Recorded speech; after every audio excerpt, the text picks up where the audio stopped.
পৃথিবীর বুকে মহান রব্বুল আলামিন যত নবী আমাদের দিয়েছিলেন তার মধ্যে থেকে একজন মেজাজি নবী ছিলেন যার রাগটা একটু বেশি ছিল, তার নাম হলো হযরতে মুসা পয়গম্বর আলাইহিস সালাম। হযরতে মুসা আলাইহিস সালাম মহান রব্বুল আলামিনকে আপনার যেন বলেছিলেন, বলে আল্লাহ ওগো রব্বে কায়নাত, পৃথিবীর বুকে মনে হয় আমি হলাম সর্বশ্রেষ্ঠ জ্ঞানী, আমার চাইতে মনে হয় আর জ্ঞানী কেউ নয়, আমি হলাম সবচাইতে বেশি জ্ঞানী।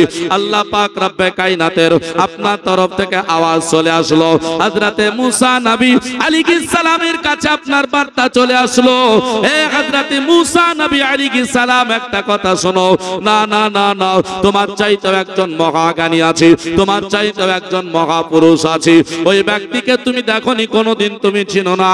হযরতে মুসা নবী আলাইহিস সালাম আল্লাহ পাক রব্বে কায়নাতকে বলতে আরম্ভ করলেন, ওগো আল্লাহ, এই জগতের বুকে আমার চাইতে মহা পণ্ডিত আছে, আমার চাইতে জ্ঞানী আছে, আর আমি তার সঙ্গে সাক্ষাৎ করতে পারিনি, হবে না। আল্লাহ তুমি আমার সেই ব্যক্তির সঙ্গে সাক্ষাৎ করিয়ে দাও যেই ব্যক্তি আমার চাইতে মহা জ্ঞানী, আমার চাইতে পণ্ডিত রয়েছে, আমি তাকে একবার দর্শন করব, তাকে একবার আমি দেখে নেব। পৃথিবীর বুকে আমি নিজেকে আমি মহাপণ্ডিত মনে করলে হবে না, পৃথিবীতে মহাপণ্ডিত হওয়ার জন্য, পৃথিবীতে মহা আপনার যেন মহা আলেম হওয়ার জন্য, দামি আলেম হওয়ার জন্য, ভাইরাল হওয়ার জন্য অনেকে অনেক কথা বলে যায়। আজকে কোরআনের ভুল ধরতে আলেমরা শুরু করে দিয়েছি, আজকে ইহুদিদের আর দরকার হয় না, কোরআনে ভুল আছে এটা ইহুদিদের দরকার আর হচ্ছে না, এটা পৃথিবীর বুকে আমাদের মতো মাথায় টুপি দিয়ে জুব্বা পরিধান করে এইরকম স্টেজে বসে বসে বলতে আরম্ভ করলো কোরআনে ভুল আছে, একটা দুটো জায়গায় নয়, আমি 3 বছর পড়েছি বলে বলল কোরআনে 53 জায়গায় ভুল আছে, একটু জোরে বলি নাউযুবিল্লাহ। বাংলাদেশের আলেমেরা আজকে মিডিয়ার মাধ্যমে এসে কথা বলতে গিয়ে কেমন করে বলতে হয় এটা আপনার জানো, সবাই না জানলেও আপনার কিছু তো জানে, তবে আপনার একটাই দিক হয়ে যায়, সেটা হলো আমাকে সবাই যেন মনে করে, আমি যেন ভাইরাল হতে পারি, এইরকম করে কথা বলতে আরম্ভ করেছি।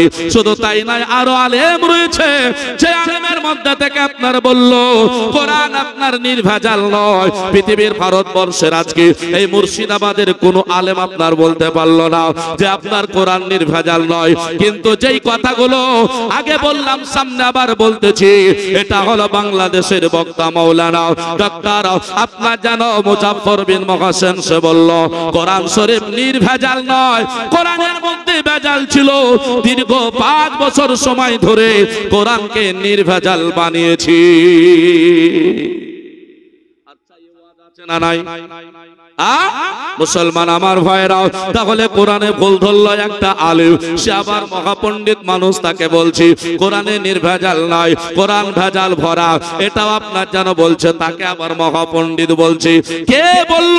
তাকে আপনার যেন মাথায় টুপি দিয়ে লম্বা দাড়ি নিয়ে বলতে আরম্ভ করলো, অথচ আল্লাহর কোরআন অটল সংবিধান প্রথমে আমাদের জানিয়ে দিয়েছি।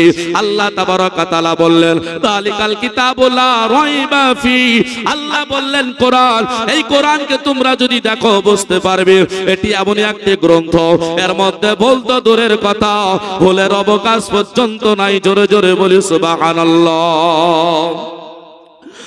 মুসলমান আমার ভাইরা, হযরতে মুসা পয়গম্বর আলাইহিস সালাম বললেন তাহলে পরে আমি তাকে দর্শন করব। আল্লাহ তাবারক ওয়া তাআলা হযরতে মুসা নবী আলাইহিস সালামকে বললেন, ওগো আমার মুসা, মুসা পয়গম্বর তুমি যাও যাও, একটা মাছ তুমি ভেজে নাও, ওই মাছটাকে চুলায় ভরে নিবি, আর একজন ব্যক্তিকে তুমি সঙ্গী বানিয়ে নাও। হযরতে মুসা আলাইহিস সালাম বলেন, আল্লাহ আমি যার সঙ্গে সাক্ষাৎ করতে চাইছি তাকে দেখার জন্য, সাক্ষাৎ করার জন্য আমাকে মাছ কেন ভাজতে হবে বলুন? বলে তোমার ওই ঝোলা থেকে মাছটা যখন লাফিয়ে পালিয়ে যাবে, দেখবে সেই একটা নদীর তীরে চলে যাবে, আর সেই তার আপনার যেমনি মাছটা চলে যাবে সেই দিকে একটা সুড়ঙ্গ হবে, রাস্তা হয়ে যাবে, ওই রাস্তা ধরে তুমি চলে যাবে। তোমার চাইতে পণ্ডিত যিনি, জ্ঞানী যিনি, যাকে তুমি দর্শন করব মনে করতেছ, এ দুনিয়ার জমিনের উপরে নয়, সে রয়েছে পানিতে। পানিতে এই পানিতে সাক্ষাৎ করতে হবে। তাই পানিতে যেতে হলে রাস্তা লাগবে, তোমার তো চিনা নেই। ওই মাছটা যেমনি যাবে সেই রাস্তা হয়ে তুমি চলে যাবে। জোরে বলে সুবহানাল্লাহ। মুসা আলাইহিস সালাম অবাক হয়ে যাচ্ছেন, আল্লাহ, মাছটা ভেজে নিতে হবে, আবার মাছটা পালিয়ে যাবে।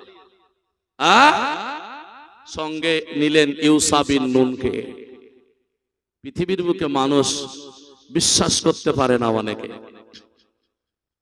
মুসা আলাইহিস সালাম বলছেন, আমি দেখবো, তাকে সাক্ষাৎ করব, যাই। ইউসা বিন নুনকে বললেন চলো, সঙ্গী হলেন, একসঙ্গে চলতে আরম্ভ করেছেন। রাস্তায় যেতে যেতে ক্লান্ত। মুসা আলাইহিস সালাম বললেন, শোনো, আমি একটু শুয়ে গেলাম, তারপরে উঠে আবার যাব, তুমি একটু লক্ষ্য করিও। মুসা আলাইহিস সালাম শুয়ে আছেন, এদিকে মাছ নদীতে চলে গেছে। ইউসা বিন নুন দেখে নিল, কিন্তু ডাকতে পারে না মুসা আলাইহিস সালামকে, উনি তো ঘুমিয়ে আছেন। অনেকক্ষণ পর জাগলেন, জাগার পরে আবার চলতে আরম্ভ করেছেন। ইউসা বিন নুন ভুলে গেছে। মুসলমান আমার ভাইরা, আল্লাহর নবী হযরতে মুসা পয়গম্বর আলাইহিস সালাম উনি বললেন, বলে ইউসা বিন নুন, আজকে ভোগ লেগেছে, বলে মাছটা কোথায় বলো তো দেখি। ঝোলার মধ্যে একটাই নয়, আরো কিছু মাছ ছিল খাবার জন্য। বললেন, দেখতেছেন যে মাছটার কথা বলা আছে সেটা ওই জায়গায় নাই। আমার মুসা কালিমুল্লাহ বললেন, ইউসা বিন নুন, বলো না কেন, ওই মাছটা কোথায়? বলল, হুজুর, আপনি যেই জায়গায় শুয়েছিলেন, আরাম করতেছিলেন, ওই জায়গায় নদীতে চলে গিয়েছে। আমার মুসা আলাইহিস সালাম বললেন, ওরা ইউসা বিন নুন, ওটার জন্যই তো আমি বেরিয়েছি, ওই সন্ধান করতেছিলাম, চলো না কেন একটু এগিয়ে যাই। এবার আপনার যেন ফিরে আসলেন, আসার পরে দেখতেছেন ওই মাছটা যেমন গিয়েছে, যেমন ভাবে আপনার গিয়েছে, তেমন ভাবে সুড়ঙ্গ হয়ে আছে, রাস্তা হয়ে আছে। বিরাদার ইসলাম, আবার মুসা নবী আলাইহিস সালাম ওই রাস্তা বয়ে আপনার যেন গুটি গুটি পায়ে চলতে আরম্ভ করলেন। চলে যায়, চলে যায়, যেতে যেতে যেতে পানির নিচে একজন ব্যক্তি কপালে তিলক লাগানো রয়েছে, ওই ব্যক্তি বসে আছে। উনাকে গিয়ে সালাম দিলেন। মুসলমান সালামের উত্তর হয়ে গেল। এমন সময়তে পরিচয় হবে, হযরতে মুসা নবী আলাইহিস সালামকে বলতেছেন, কি ব্যাপার, হঠাৎ করে আমার কাছে কেন, আপনি বলুন। উনি বলছেন, বলে আপনি আমাকে চিনছেন? বলে হ্যাঁ। বিরাদার ইসলাম, আজকে এখানে কেন, আপনার পরিচয়টা কি বলুন। পরিচয় পরে হবে। বলে, কেন এসেছেন বলুন না কেন। হযরতে মুসা নবী আলাইহিস সালাম তিনি বললেন, বলে একটাই কারণ, আমার চাইতে মহাজ্ঞানী নাকি আপনি, আপনি নাকি পণ্ডিত মানুষ, তাই আপনার সঙ্গে সাক্ষাৎ করার জন্য এই জায়গাতে আমি হাজির হয়েছি।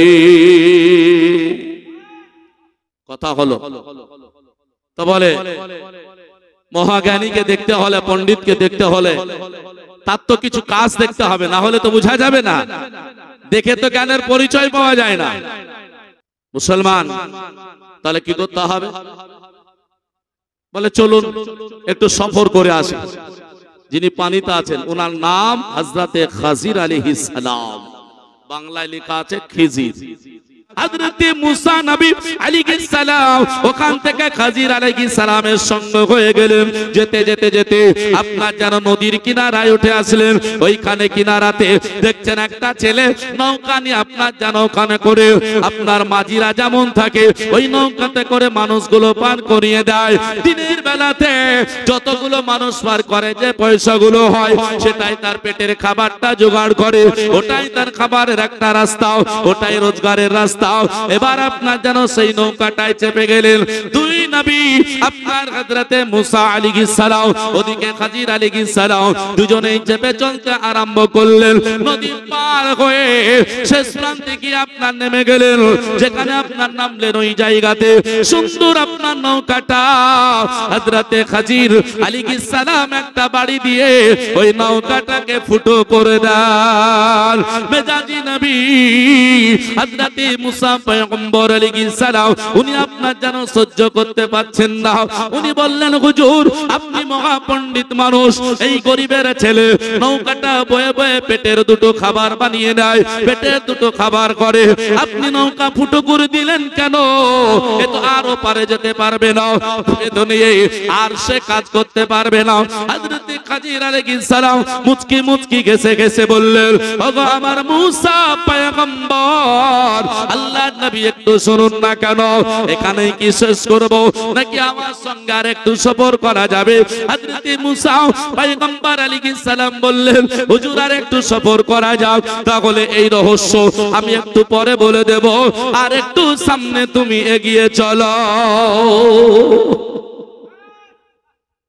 ঠিক আছে হুজুর, চলেন। এই রহস্যের কথা আর বললেন না। আবার চলতে চলতে গ্রামের দিকে আপনার যেন হাজিরি দিয়েছে। যেমন গ্রামের মধ্যে দেখছেন কয়েকটা বাচ্চা তারা খেলাধুলা করছে। এই খেলাধুলা করার মধ্যে একটা ফুটফুটে সুন্দর একটা ছেলে রয়েছে, দেখতে অতি সুন্দর, এত তার ভালো চেহারা, আপনার মায়াবী চেহারা তার মধ্যে রয়েছে। হযরতে খাজির আপনার যেন সঙ্গে সঙ্গে ওই মাথার চুলটাকে ধরলেন, ধরার পরে মস্তকটা কেটে দিলেন, দেওয়ার পরে আলাদা করে দিলেন। আর কি সহ্য করা যায় বলুন? হযরতে মুসা নবী আলাইহিস সালাম উনি সহ্য করতে পারলেন না। উনি বলছেন, হুজুর আপনি পণ্ডিত কি করে হলেন? আপনি জ্ঞানী কি করে হলেন? আমার আল্লাহ আপনাকে জ্ঞানী বলেছে, আপনি বাচ্চার মস্তক কেন আলাদা করে দিলেন? এত সুন্দর বাচ্চা, ফুটফুটে ছেলেটা সুন্দর করে খেলাধুলা করতেছিল, আমাদেরকে কিছুই বললো না, আপনি মাথা মস্তক আলাদা করে দিলেন। আল্লাহর নবী হযরতে খাজির আলাইহিস সালাম উনি বললেন, বলে শোনো, এই রহস্য যদি তোমাকে জানতে হয় তাহলে কানে সফর শেষ করতে হবে, নাকি তুমি আরেকটু করবে বলো? উনি বললেন, বলে না হুজুর, আরেকটু যদি করতে হয় চলুন। মুসা আলাইহিস সালাম মনে করলেন আরেকটু দেখি যায়, তারপরে পিছনের রহস্যগুলো একবার জেনে নিব। এই বলে আবার যেন সামনে চলতে আরম্ভ করলেন। এক এক করে করে আবার যেতে আরম্ভ করেছেন। আবার গ্রামের মধ্যে দেখলেন একটা দেওয়াল খাড়া হয়েছিল, ওই দেওয়ালটাও আপনার যেন পড়ে যাচ্ছিল।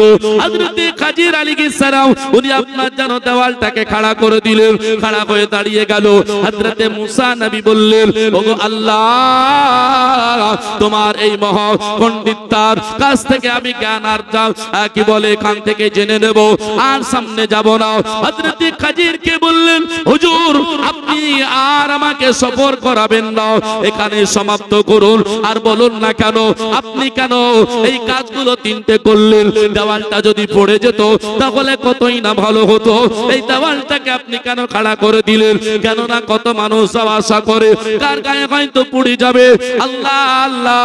হযরতে মুসা পয়গম্বর আলাইহিস সালামকে বললেন, সফরে কানে শেষ, বলে হ্যাঁ আর যেতে চাই না। এক এক করে করে হুজুর আপনার কাছে আমি তিনটা রহস্যময় কাণ্ড দেখলাম, এগুলো একটা একটা করে আমাকে বলে দেন, একটা একটা করে বলে দেন। আল্লাহর নবী হযরতে মুসা আলাইহিস সালামকে বললেন, ওগো আল্লাহর নবী মুসা পয়গম্বর আলাইহিস সালাম, আমার কাছে যে প্রথম কাণ্ডটা তুমি দর্শন করেছো, ওই নৌকাটা আমি ফুটো করে দিয়েছি। তার একটাই কারণ ছিল, বলে কারণটাকে বলো? বলে এটাও একটা গরিব মানুষের ছেলে, এই নৌকা দিয়ে মানুষকে পারাপার করিয়ে জীবিকা নির্বাহ করে। সব আমার ঠিক আছে, আমি জানি। এই নৌকাটাও এমন একটা সময় আমাদের কাছে দেখতে এসেছি, আমরা এমন একটা সময় হাজির দিয়েছি। এই জালেম বাদশা মুসা পয়গম্বর বলছেন, বলে হুজুর বর্তমান যে জালেম বাদশা, বলে হ্যাঁ, এই বাদশা নৌকাটা ছেলেটার কাছ থেকে কেড়ে নেবে আর নৌকাটা দেবে না।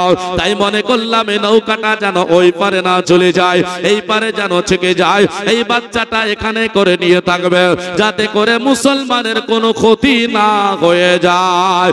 আমি খাজির আলাইহিস সালাম আমি জানি, আমার আল্লাহ আমাকে শিখিয়ে দিয়েছে। মুসলমান আমার ভাইরা, একজন পানির দায়িত্বে যিনি থাকেন, পানির তলে থাকেন, তিনিও জানেন আল্লাহ পাকে ক্ষমতা দান করেছে। এবার চলুন দ্বিতীয় যে ঘটনাটা উনি দর্শন করেছেন, এই বাচ্চাটাকে আপনি কতল কেন করেছিলেন বলো? খাজির বললেন, ও আল্লাহর নবী মুসা পয়গম্বর আলাইহিস সালাম, তাহলে একটু শোনো। এর কপালে আমি দেখতেছিলাম ভবিষ্যতে সাবালক যখন হবে, এমন এমন আপনার যারা ভয়ঙ্কর হয়ে উঠবে, ওর কপালে কাফির লেখা, ভবিষ্যতে সে কাফির হয়ে মারা যাবে। তাই চিন্তা করলাম আমি যখন এসেছি এই দুনিয়ার বুকে, এই জমিনের উপরে, আমি দেখলাম তার কপালে কাফির লেখা, সে কাফির হয়ে মারা যাবে।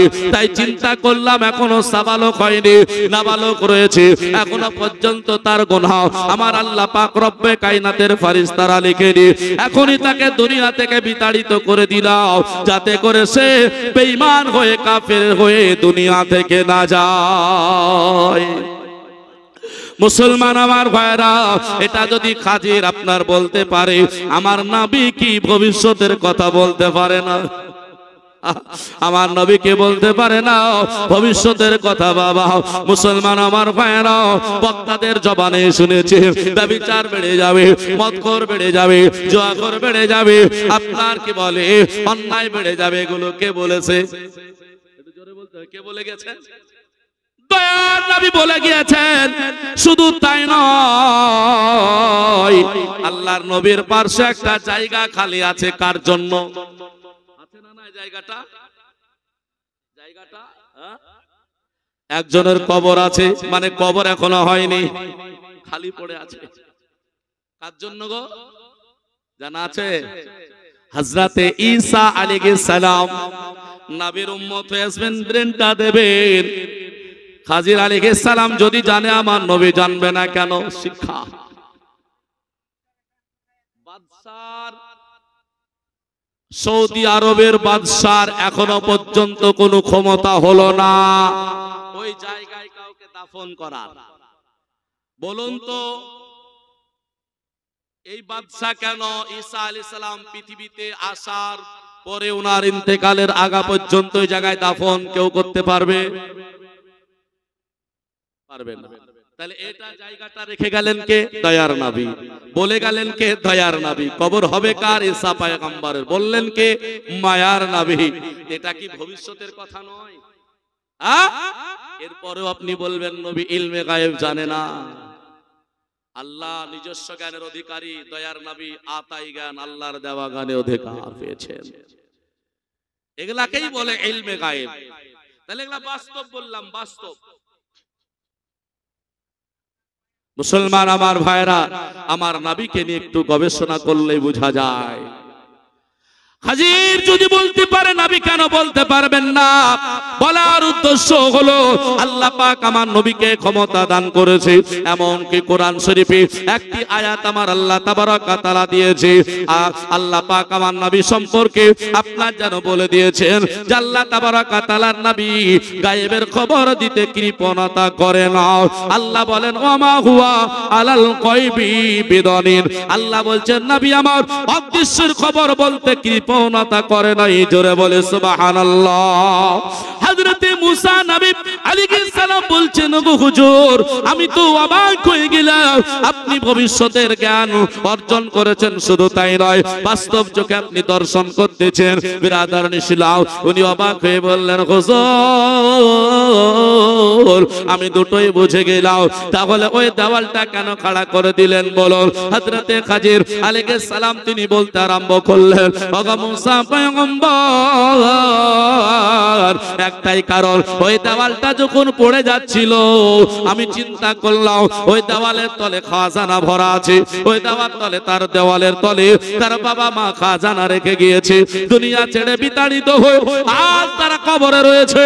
তো ওই দেওয়ালটা যদি এখন পড়ে যায়, তারা এখনো নাবালক হয়ে আছে, এখনো তার দুটো ভাই, তারা দুটো ভাই সাবালক এখনো হয় নাই। এই দেওয়াল পড়ে গেলে গ্রামের মানুষেরা অনেক আছে, তারা খাজানা গুলো নিয়ে নেবে। তাই চিন্তা করে দেওয়ালটাকে খাড়া করে দিলাম। এই বাচ্চারাই যখন সাবালক হবে, এই দেওয়ালটা ফেলে দিয়ে এই দেওয়ালের তলের খাজানা, তাদের বাবা মার রেখে যাওয়া খাজানা, তারা দুই ভাই পেয়ে যাবে। জোরে বলে সুবহানাল্লাহ। বন্ধু আমার ভাইরা, দেওয়ালের নিচে মাটির তলের খাজানা হাজির পয়গম্বর উনি জানতে পারে, আমার নবী কি কবরের খবর জানে না? নবী কি কবরের খবর জানে না? কবরে কটা প্রশ্ন হয় গো? যারা বলুন না, কবরে কটা প্রশ্ন হয়? চারটে কেন হয় না গো? হ্যাঁ, এই পয়েন্টটা আপনাকে বুঝাই, তাহলে বুঝতে পারবেন। বর্তমান সময়ের দিকে লক্ষ্য করে আপনাকে বলছে কথাগুলো। নবী পাক সরওয়ারে কাউন মাকা আলাইহিস সালাতু ওয়াত তাসলিম তিনি জানিয়েছেন কবর তিনটা কেন প্রশ্ন হয়, দুটো হয় না, একটা কেন হয় না। তার কারণ নবী ছাড়া জান্নাত পাওয়া যাবে যাবে না। আপনি যেখানে যান নবী ছাড়া নামাজও হবে না, নবী ছাড়া হজও হচ্ছে না, নবী ছাড়া রোজাও হচ্ছে না। নবীকে তো লাগছেই। তো বলছে মান রব্বুকা, তোমার রবকে, তো বলবেন রব্বি আল্লাহ। মা দিনুকা, তোমার ধর্মটা কি, তো বলবেন দিনী আল ইসলাম। আবার বলবেন যে মা কুনতা তাকুলু ফি হাক্কা হাযার রাসূল, বলে বলো তো দেখি এই ব্যক্তি সম্পর্কে কি তোমার ধারণা। একটু গভীরতার জ্ঞানটাকে নিয়ে আসুন তো, চিন্তা করুন। আমি এতটুকু যদি ওবার না বললাম, মৌলভী সাহেবরা বলেছেন, কি বলেছেন, বলে কবরে 3 নাম্বার প্রশ্ন যেটা হবে সেটা হলো মান নাবিউকা, তোমার নবীকে বলো। মান নাবিউকা, তোমার নবীকে বলো। ওখানে প্রশ্নটা এভাবেও আছে মা কুনতা তাকুলু ফি হাক্কা হাযার রাজুল, ইশারা করে দেখিয়ে বলা হবে তোমার নবীকে বলো, তোমার নবীকে বলো। তাহলে ইশারা করে যদি নবীকে দেখানো হয়, তাহলে আল্লাহর নবীকে কবরে ক্ষমতা দান করেছেন, নাকি বলেন? তা না নবী সম্পর্কে প্রশ্ন হতো না। আর এক আল্লাহকে মেনে ধর্ম মেনে জান্নাত শুধু পাওয়া যাবে না। এর জন্য কখনো এটা বলিয়েন না যে এক আল্লাহ মানলেই জান্নাত পাওয়া যাবে, ওসিলা মানা যাবে না। বলছে না, বলে না, বলে ওসিলা মানলে হারাম হয়ে যাবে। ওসিলা মানা যাবে না। ওসিলা যদি মানো তাহলেই তোমার সব হারাম হবে। আচ্ছা, এই দলিলটা কোরআন থেকে নেবেন? শুনুন, ওসিলা না মানলে আপনার কাজই হবে। এমন কি বলা হয়েছে ওসিলা, উদাহরণ বলি, ওসিলা যদি না মানেন তো আপনার বিটির বিয়ে দেওয়াও হবে। ওসিলা মানা যদি হারাম হয় তো বিটির বিয়ে দেওয়াও হারাম হবে। কোরআনকে জিজ্ঞাসা করুন, কোরআন কি বলছে? আমরা তোবা করি না? একটু বুঝিয়ে নি, তোবা করি না, করি না? কি বলে তোবা করি? আস্তাগফিরুল্লাহ রাব্বি মিন কুল্লি জামবি ওয়া আতুবু ইলাই, এটাই তো নাকি? একটা ঘটনা শুনেছেন, বলবো না, তবে উদাহরণ দিয়ে বলবোটা। এই তওবাটা আল্লাহর কাছে গ্রহণযোগ্য হচ্ছে না হয় না, এটা কি কোনোদিন ভেবে চিন্তে দেখেছেন? এইটা আর কবরে 3টা কেন প্রশ্ন হয়, এটা বলেই আমার বক্তব্য শেষ হয়ে যাবে, আশা রাখছি। দেখেন তো, তওবা আমার নবী ছাড়া হয় না। কে বলেছে? কোরআন। কোরআন কি বলছে? তওবা করব তো আমার নবীকে কেন দরকার হবে? ওসিলাও চলে আসবে, এতে সব আয়াতে চলে আসবে। একজন ব্যক্তি যিনি জাহেলিয়াতের যুগে কন্যা সন্তানকে হত্যা করতেন, নেতৃত্ব দিয়ে, তার নাম হলো দাহিয়াতুল কালবি, নাকি? দাহিয়াতুল কালবি। কতটা করেছিলেন? কমবেশি বলছেন নিজের দিয়ে প্রায় 100টা কন্যা সন্তান হত্যা করেছিলেন।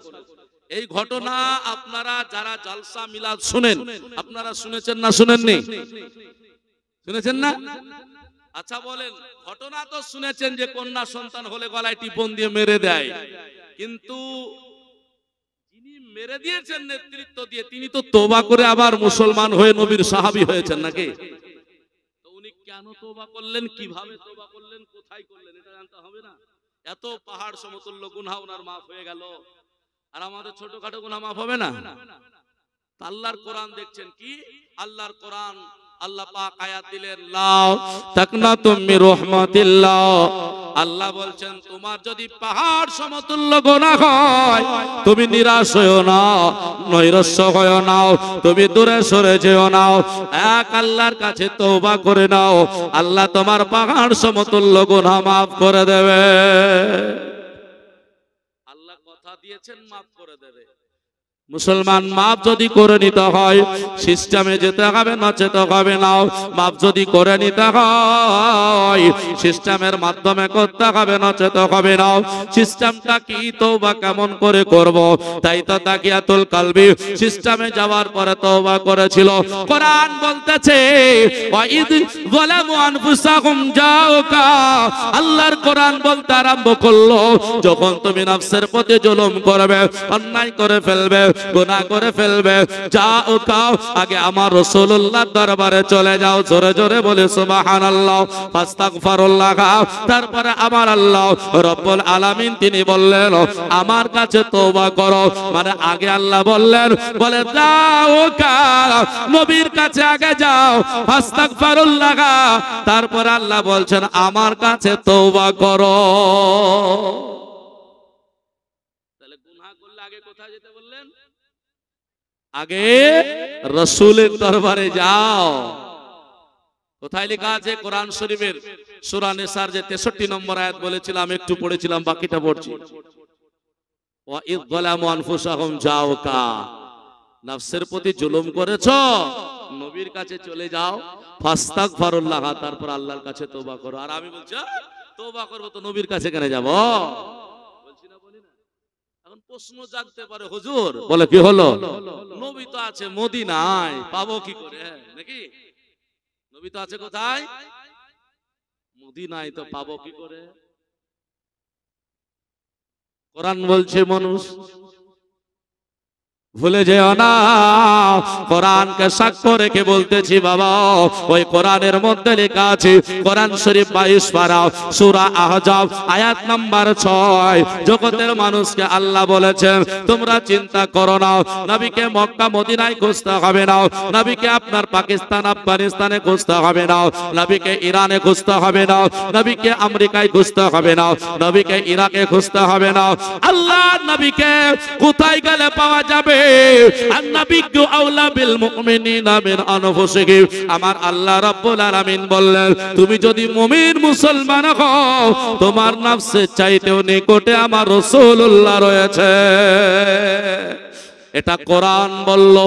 আবারও বলছি, বাড়িতে গিয়ে দেখে নেবেন, সূরা আহজাবের 6 নম্বর আয়াতে আছে বাবা, আল্লাহ পাক বললেন নবীকে কালবের চাইতেও নিকটে ক্ষমতা দান করেছি।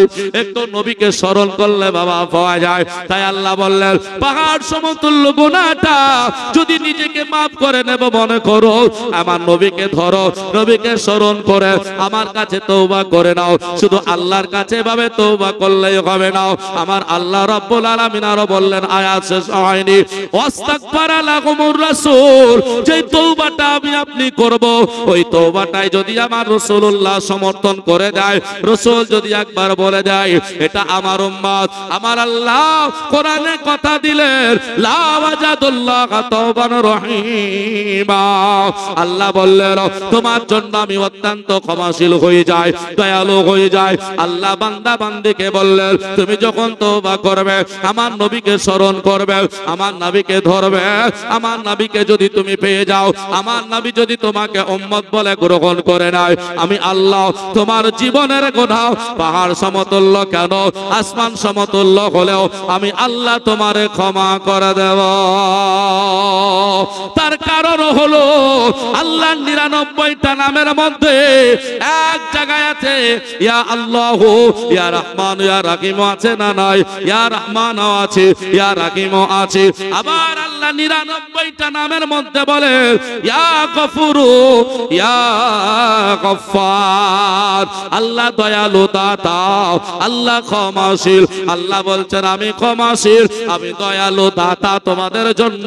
তোমার আসমান সমতুল্য যদি গুনাহ হয়, নবীকে ধরে যদি তওবা করো আর নবী মুস্তাফা যদি সমর্থন করে দেয়, তোমার সব গুনাহ আমি আল্লাহ মাফ করে দেব। আমি বানাওয়াটি বললাম না কোরআনের আয়াত দিয়ে বললাম? আপনি দেখেন আল্লাহ বলছেন, প্রশ্ন হতে পারে নবীকে ধরে করতে হবে কেন তওবাটা? তো বলছেন নবী মুস্তাফা সাল্লাল্লাহু আলাইহি ওয়াসাল্লামকে আল্লাহ বলছেন যে নবীকে যে সারা জগতের কুল কায়নাতের 18,000 মাখলুকাতের সৃষ্টি জগতের শ্রেষ্ঠ করে বানিয়েছি। একটু জোরে বলা যাবে না? সৃষ্টি জগতের শ্রেষ্ঠ করে নবীকে বানিয়েছি। শুধু তাই নয়, কোরআনকে সামনে আনুন আর বুঝতে পারবেন। তবে আল্লাহ পাক যে এতটা বলে দিলেন, এখন কথা হলো, আমি একটা কথা বলেছি যে ওসিলা না মানলে, দেখেন তওবা করব আল্লাহর কাছে, নবীকে মাধ্যম মানতে হচ্ছে। তা আপনি বলবেন যে ওসিলা না মানলে হুজুর আপনি যে বেটির বিয়ে দিয়ে বললেন, আমাদেরকে বলছেন আপনি মাজার পূজারী, আমাদেরকে বলছেন আপনি খাজা বাবার কাছে বাচ্চা চাই, এরা মাজারের কাছে বাচ্চা চাই। আচ্ছা, এটা কি কোনো মৌলভী সাহেব বলেছে যে তুমি খাজার কাছে গিয়ে একটা ছেলে চেয়ে এসো? কোন মৌলভী বলেছে? কিন্তু অনেক মানুষরা মানুষকে বোঝায়, বলে বেরলভীরা যারা কিয়াম করে এরা মাজারে গিয়ে বাচ্চা চায়। বলে না বলে না? সত্য কথা বলতে হবে, বলে না বলে না? আল্লাহ কি খোদার কসম করে বলি, কোন সুন্নি ওলামা, কোন সুন্নি মৌলভীরা মাজারে গিয়ে বাচ্চা চাহে না। বাচ্চা মাজারে গিয়ে আপনার চাওয়ার জায়গা নয়। তবে ভাই, বাজারে গিয়ে ফাজিলাত পাওয়া যায়, মাজার জিয়ারত করা সবের কাজ। এর জন্য মাজার জিয়ারত করতে যায়। মাজার কার হয়? আল্লাহর ওলিদের মাজার হয়। ভণ্ডদেরকে আমরা মানি না, আল্লাহর ওলিদেরকে মানি। তবে আপনি বলবেন বলে আল্লাহ ব্যতীত কারো কাছে চাওয়া জায়েজ নয়, তবে আল্লাহর কাছে চাওয়াটা আল্লাহর কাছে চাইবো, বাকিটা অন্য কারো কাছে চাওয়াটা অন্য কারো কাছে চাইবো নাকি? তো যে বলছে আল্লাহ ব্যতীত কারো কাছে চাওয়া জায়েজ নাই, তাকে জালসার স্টেজে নিয়ে এসে জালসা করিয়ে এনে বাড়ি দিয়ে পাঠান। টাকা চাহাবে না? চাহাবে না? হ্যাঁ, জোরে বলতে হবে। কার কাছে চাহাবে? আল্লাহর কাছে। টাকা কার কাছে চাহাবে? জালসা কমিটির কাছে। বলে টাকাটা দেন। আরে জালসা করে কি চাহাবে? জালসা করতে আসার আগে অ্যাকাউন্টে চাহাবে। হ্যাঁ, ওই যে মৌলভী সাহেব বলছে আল্লাহ ব্যতীত চাওয়া যাবে না, ওকে শুরু করেন। ইমামতি করিয়ে নেন 5 ওয়াক্ত, আল্লাহ ব্যতীত চাওয়া যাবে না, বলুন টাকা হবে না। 1 মাস পার হয়ে গেলে 2 মাসে ইমামতি করবে? আসবে? টাকা আল্লাহর কাছে চেয়ে নেবে? হবে? হবে না। তাহলে এটা কার কাছে চাওয়ার? এটা কমিটির কাছে চাওয়ার, কমিটির কাছে চাইছে। এবার আপনি বলবেন বাচ্চা তো আল্লাহর কাছে চাওয়া। হ্যাঁ, চান চান আল্লাহর কাছে। দেখি, আপনার একটা মেয়ে আছে, নিজেরা নিজে ভাবুন, আপনার একটা কন্যা সন্তান আছে, 30 বছর বয়স। কত বললাম? বিয়ে দিতে হবে না, পুরুষের স্পর্শ করবে না। উম্মুল খায়র মা ফাতেমার মতো মেয়ে, একবারে পর্দাশীল, পুরুষ কোনোদিন দেখেনি, পুরুষকে কোনোদিন দেখেনি, এমন একটা মেয়ে, সুন্দর মেয়ে। এই মেয়েটা একেবারে ইসলামের শুরু থেকে শেষ পর্যন্ত আল্লাহ রাসূলের হুকুমটা পালন করে চলে, কিন্তু মেয়েটা পুরুষের স্পর্শ করেনি, মানে দেখেইনি, তো বিয়েও করেনি। আপনি বড় লোক, আপনার 5 বিঘা সম্পত্তির মালিক হবে মেয়েটা, দিয়ে দেন। 1 বিঘা বাড়ির জায়গার মালিক হবে, দিয়ে দেন। মেয়েটাকে বললেন 1 বিঘা জমির মালিক, বাড়ি তুই নিয়ে নে, আর 5 বিঘা জমি দিয়ে দিলাম, এতেই তুই সংসার করে, কি বলে, এই টাকাতেই তোর চলে যাবে। তুই আল্লাহর কাছে একটা বাচ্চা চেয়ে নে। কথা বুঝা আসেনি? কার কাছে চাইবে? 1 বিঘা বাড়ি জায়গা দিলেন, 5 বিঘা মাঠান দিয়ে দিলেন, মালিক ওয়ারিশ হিসাবে যেটা পাবে দিয়ে দিলেন। আপনি বড় লোক মানুষ। মেয়েটাকে বললেন ছোট থেকে মানুষ করেছি, লক্ষ লক্ষ টাকা খরচ করেছি, আর বিয়ে শাদী কোথাও দেব না, পরের হাতে অত্যাচার সহ্য করতে দেব না, আল্লাহর কাছে একটা বাচ্চা চেয়ে নে। চাইতে ভুল আছে নাকি? কার কাছে চেয়েছে? মাজারে? মাজারে চেয়েছে? কার কাছে? আমার কথা বোঝা যাচ্ছে না? আল্লাহর কাছে। তাহলে চাইলো না মাজারে, চাইলো না খাজার কাছে, চাইলো না দাতার কাছে, চাইলো না পীরের কাছে, চাইলো না মৌলবীর কাছে, চাইলো না কোনো বাবার কাছে, জিনার কাছে চাওয়ার, তিনার কাছে চাইছেন, হচ্ছে না কেন? মেয়েটা বাচ্চা পেল না কেন? অন্যায় কোথায়? ওসিলা যদি না মানো, তাহলে বেটিকে বলো আল্লাহর কাছে চেয়ে নে। আপনার কি মনে হয় আল্লাহ বাচ্চা দেবে? কি মনে হয়? কালকে আলোচনা হবে, আল্লাহ দিলেই দিতে পারে, বলবে না? বলবে না? আপনি বলবেন আল্লাহ দিলেই দিতে পারে, তো আল্লাহ আপনার আমার পেট থেকে দেয় না কেন? কথা বুঝা আসেনি? বাচ্চা নারীর কাছে থাকে না পুরুষের কাছে? পুরুষের কাছেই তো, নাকি? বুঝো না? বলবেন বুঝো না? বাচ্চা তো পুরুষের কাছে থাকে, তো পুরুষের পেট থেকে নিলেও তো হতো, আল্লাহ দিলেও তো দিতে পারে। আল্লাহ দিতে পারে না? তাহলে নারীকে যদি দিতে পারে, তো পুরুষকে কেন পারবে না? তো আল্লাহর দেওয়া সিস্টেম মানতে হবে। বাচ্চা যদিও বা পুরুষের কাছে আছে, আল্লাহ নারীকে মাধ্যম করে জগতে পাঠাবে। জোরে বলি সুবহানাল্লাহ। এই বাচ্চাটা ধারণ করার ক্ষমতা নারীকে দিয়েছেন, ওসিলা বানিয়েছেন। বলার উদ্দেশ্য হলো একটাই, যে আল্লাহর কাছে চাওয়া জিনিস আল্লাহর কাছেই চাইতে হবে, তবে সিস্টেমেই চাইতে হবে, না হলে হবে না। বাবা, আমি যদি আপনাকে বুঝাতে পারি তাহলে আমার বক্তব্য ঠিক আছে, আর যদি বুঝাতে না পারি তাহলে বেকার হয়ে যাবে। এর জন্য প্রথমে আমি বলেছিলাম আমার কথাগুলো একটু ধ্যান দিয়ে মনোযোগ দিয়ে শোনার চেষ্টা করবেন। আমি বললাম তাহলে এই জায়গা থেকে ক্লিয়ার অন্তত এটা বোঝা গেল, আল্লাহর কাছে চাওয়াগুলো আল্লাহর কাছেই চাইবো, জগতে যার কাছে যেমন করে চাওয়া তার কাছে সেটা চাইবো, নাকি বলেন? তবে দাতা বাবা, খাজা বাবা, এ বাবা, ও বাবা, ও বাবা, ভণ্ড বাবা না হলেই হলো, বুঝেছেন? ভণ্ড বাবা না হলেই হলো। নামাজ পড়ে না, ও পীর কিসের? রোজা রাখে না, ও পীর কিসের? নামাজ রোজা নাই যার কাছে, হতেই পারে না এ পীর, একে আমরা মানি না। যে আল্লাহ ওয়ালার কাছে গেলে মানুষ নামাজি হয়, এটা ঠিক আছে, এগুলাকে আমরা মানি, এদেরকেই ভালোবাসি। মুসলমান, অযথা কারো দোষ দিয়ে নিজেরা গুনাহগার হবেন না। আমরা সুন্নি মানুষ, আপনারা সুন্নি তো নাকি বলেন? সুন্নি মানুষ বদনাম কেন দেন? যারা মাজারে গিয়ে ছেলে চাহে, নাউযুবিল্লাহ মিন যালিক, এটা হয়? কোনদিন নয়। মুসলমান তো তওবা করবেন, তো আমার নবীকে ধরবেন। যদি সিস্টেমে তওবা করেন তাহলে হবে না, হবে না। ওখান রব তাআলা তিনি বললেন, এ জগতের মুসলমানেরা, আল্লাহর কোরআনের কখনো তোমরা খেলাফ করবে না। আল্লাহ পাকের দেওয়া কোরআনের কখনো তোমরা খেলাফ করবে না। যদি খেলাফ করে ফেলো তাহলে তোমাদেরকে জাহান্নাম ছাড়া আর কোথাও গতি হবে না। বলে কেমন খেলাফ? আস্তে খেলতে বাজারে ঘাটে, জঙ্গলে, মাঠে ঘাটে, চায়ের দোকানে বসি, আমরা যেমন আপনার কোরআনের খেলাফ করে ফেলি। বলে কি দেখবেন আমাদের অনেক সমাজের মানুষ যারা আছে তারা বলে যে জাতি হোক না কেন, যে ধর্মের হোক না কেন, তারা যদি ভালো কাজ করে তারাও যাবে জান্নাতে।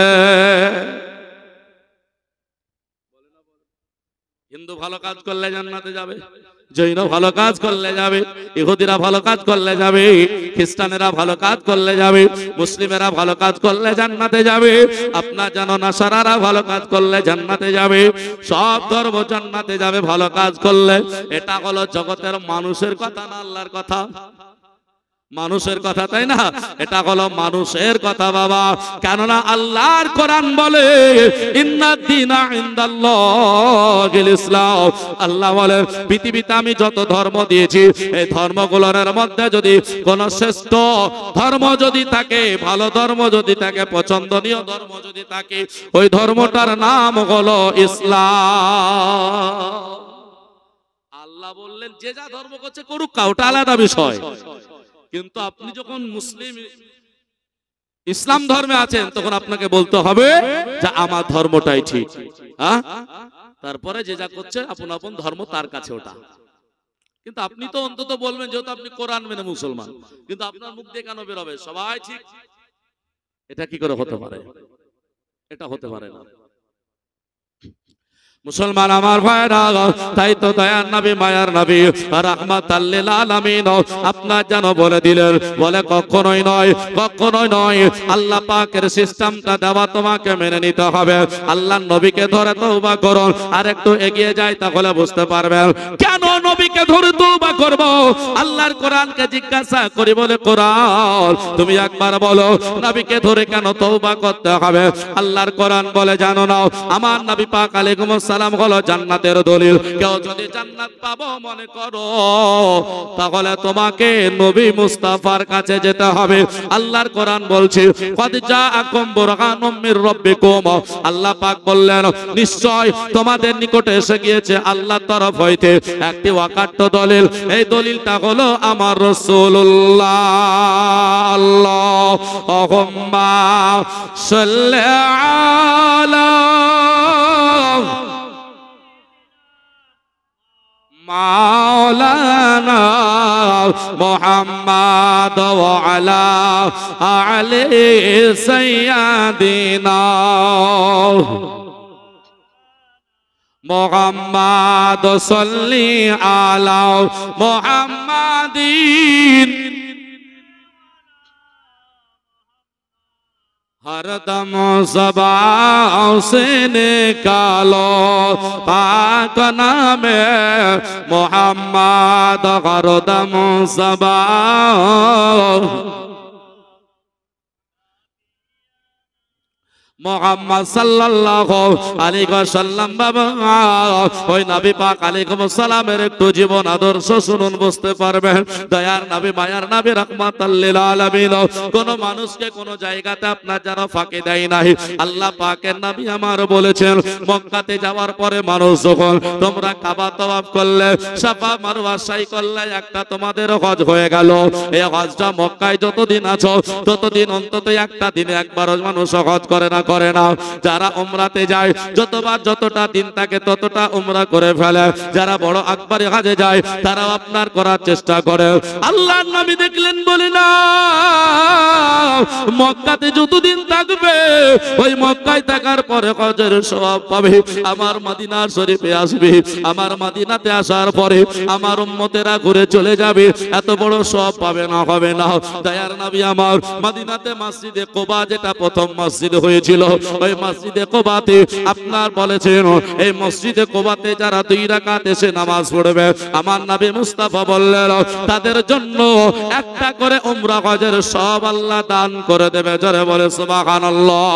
মক্কায় গেলেও সওয়াব পাওয়া যায়, মদিনাতে গেলেও বাবা আপনার যেন সওয়াব পাওয়া যায়। ওই মসজিদে কুবাতে গেলে আপনি 2 রাকাত নামাজ পড়ে আসবেন, আপনার 2 রাকাত নামাজ পড়ে আপনি আসুন। আল্লাহর নবী আমার মসজিদে দাঁড়িয়ে দাঁড়িয়ে খুতবা দিয়ে ভাষণ দিতে আরম্ভ করলেন।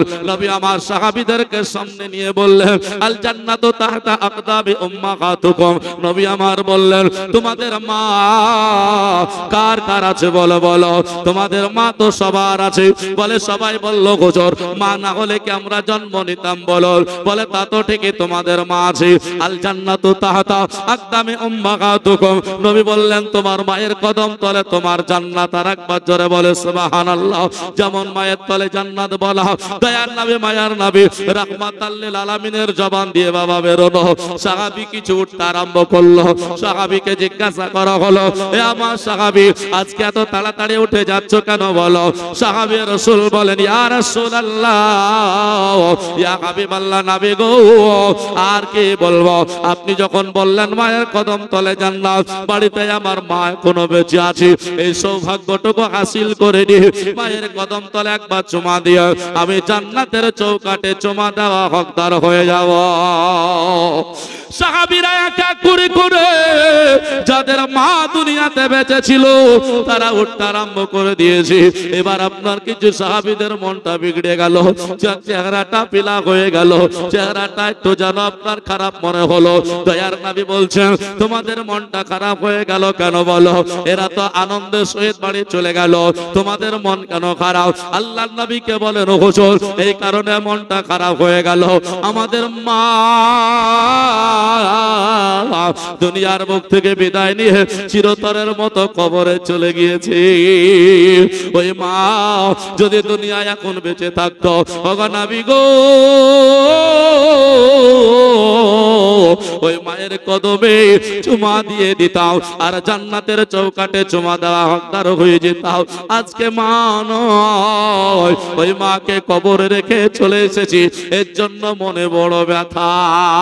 আল্লাহর নবী মুচকি মুচকি কেসে বললেন, সাহাবীরা রে, আর তোমাদের মন খারাপ করতে হবে না, আমি দয়ার নবী রাহমাতাল লিল আলামিন তোমাদের জন্য খুশখবরি দেওয়ার জন্য হাজির হয়ে গিয়েছি। যাদের মা কবরে শুয়ে আছে, তোমরা মায়ের কবরের কাছে চলে যাও, চলে যাওয়ার পরে তোমাদের মায়ের জন্য মাগফিরাতের দোয়া করো। জোরে বলে সুবহানাল্লাহ। সূরা ফাতিহা পড়ো, সূরা ইখলাস পড়ো, দারুস শরীফ পড়ো, কোরআনের আয়াত তেলাওয়াত করে করে তোমাদের মায়ের জন্য দোয়া করো। আমি রাহমাতাল লিল আলামিন তোমাদেরকে ঘোষণা দিয়ে যাই, তোমরা যখন বাড়ি চলে আসবে মায়ের পায়ের দিকার মাটিটাও হাতটাই ভাবে মাটিতে লাগায়া দিয়া হাতটাকে তুলে বলে মায়ের আপনার জানো আজকে কদমে ঠোঁট লাগাতে পারলে না, তবে ওই মাটিটায় হাত লাগায়া, হাতটা ঠোঁটে লাগায়া দাও। আমি রাহমাতাল লিল আলামিন তোমাদেরকে বলে যাই, তোমার মায়ের কদমে চুমা দেওয়া সবটা আল্লাহ দান করে দেবে। মায়েদের সম্মান জগতে যেমন দুনিয়াতে থাকে ওই রকম আপনার যেন কবরে থাকে। আল্লাহ পাক রব্বে কায়নাতের নবী বলেছেন মায়েদের সম্মান কোনোদিন হারিয়ে যায় না, মায়েদের সম্মান ফুরিয়ে যায় না। আমার মায়েদেরকে বোঝার একটা দরকার আছে, মায়েরা হলো মর্যাদাবান আর বাপেরা হলো সুন্দর। মেয়েদেরকে আল্লাহ আপনার যেন মর্যাদা দিয়ে আল্লাহ পাক পাঠিয়েছে। সুন্দর ভাবে রাস্তায় খোলা মেলা ঘুরে আপনি বেড়াবেন না, এটা জেনে রাখবেন আল্লাহ আপনাকে যত চাকরাই দেয় না কেন, আল্লাহ আপনাকে মর্যাদাবান বলেছে, আল্লাহ আপনাকে সুন্দর বলেনি। আর পুরুষদেরকে যতই কালো বানাক না কেন, যতই নেপা বোচা বানাক না কেন, আল্লাহ পুরুষকে সুন্দর বলেছে। এই জন্য মর্যাদাটা হারিয়ে দেবেন না। যদি সত্যিকারী মায়ের মতো মা হয়ে যায়, কবরে গেলেও যে মর্যাদা, দুনিয়াতেও সেই মর্যাদা। সাহাবী রাসূলের মনটা যেন আনন্দিত হলো, সাহাবাদের মনে যেন ফুর্তি চলে আসলো। সাহাবারা বললেন, বলো হুজুর তাই যদি হয় তাহলে অন্তত মায়ের কদম তাই চুমা দিয়ে একবার যেন জান্নাতের চৌকাটে চুমা দেওয়া হকদার হয়ে যাব। ইনারা তো সব চলে গেলেন, সবাই মায়ের কদমে চুমা দেবেন, এটা তো ভালো দিক। কিন্তু একজন সাহাবী রাসূল ওই মসজিদ থেকে বাবা বাড়ি যেতে চায় না।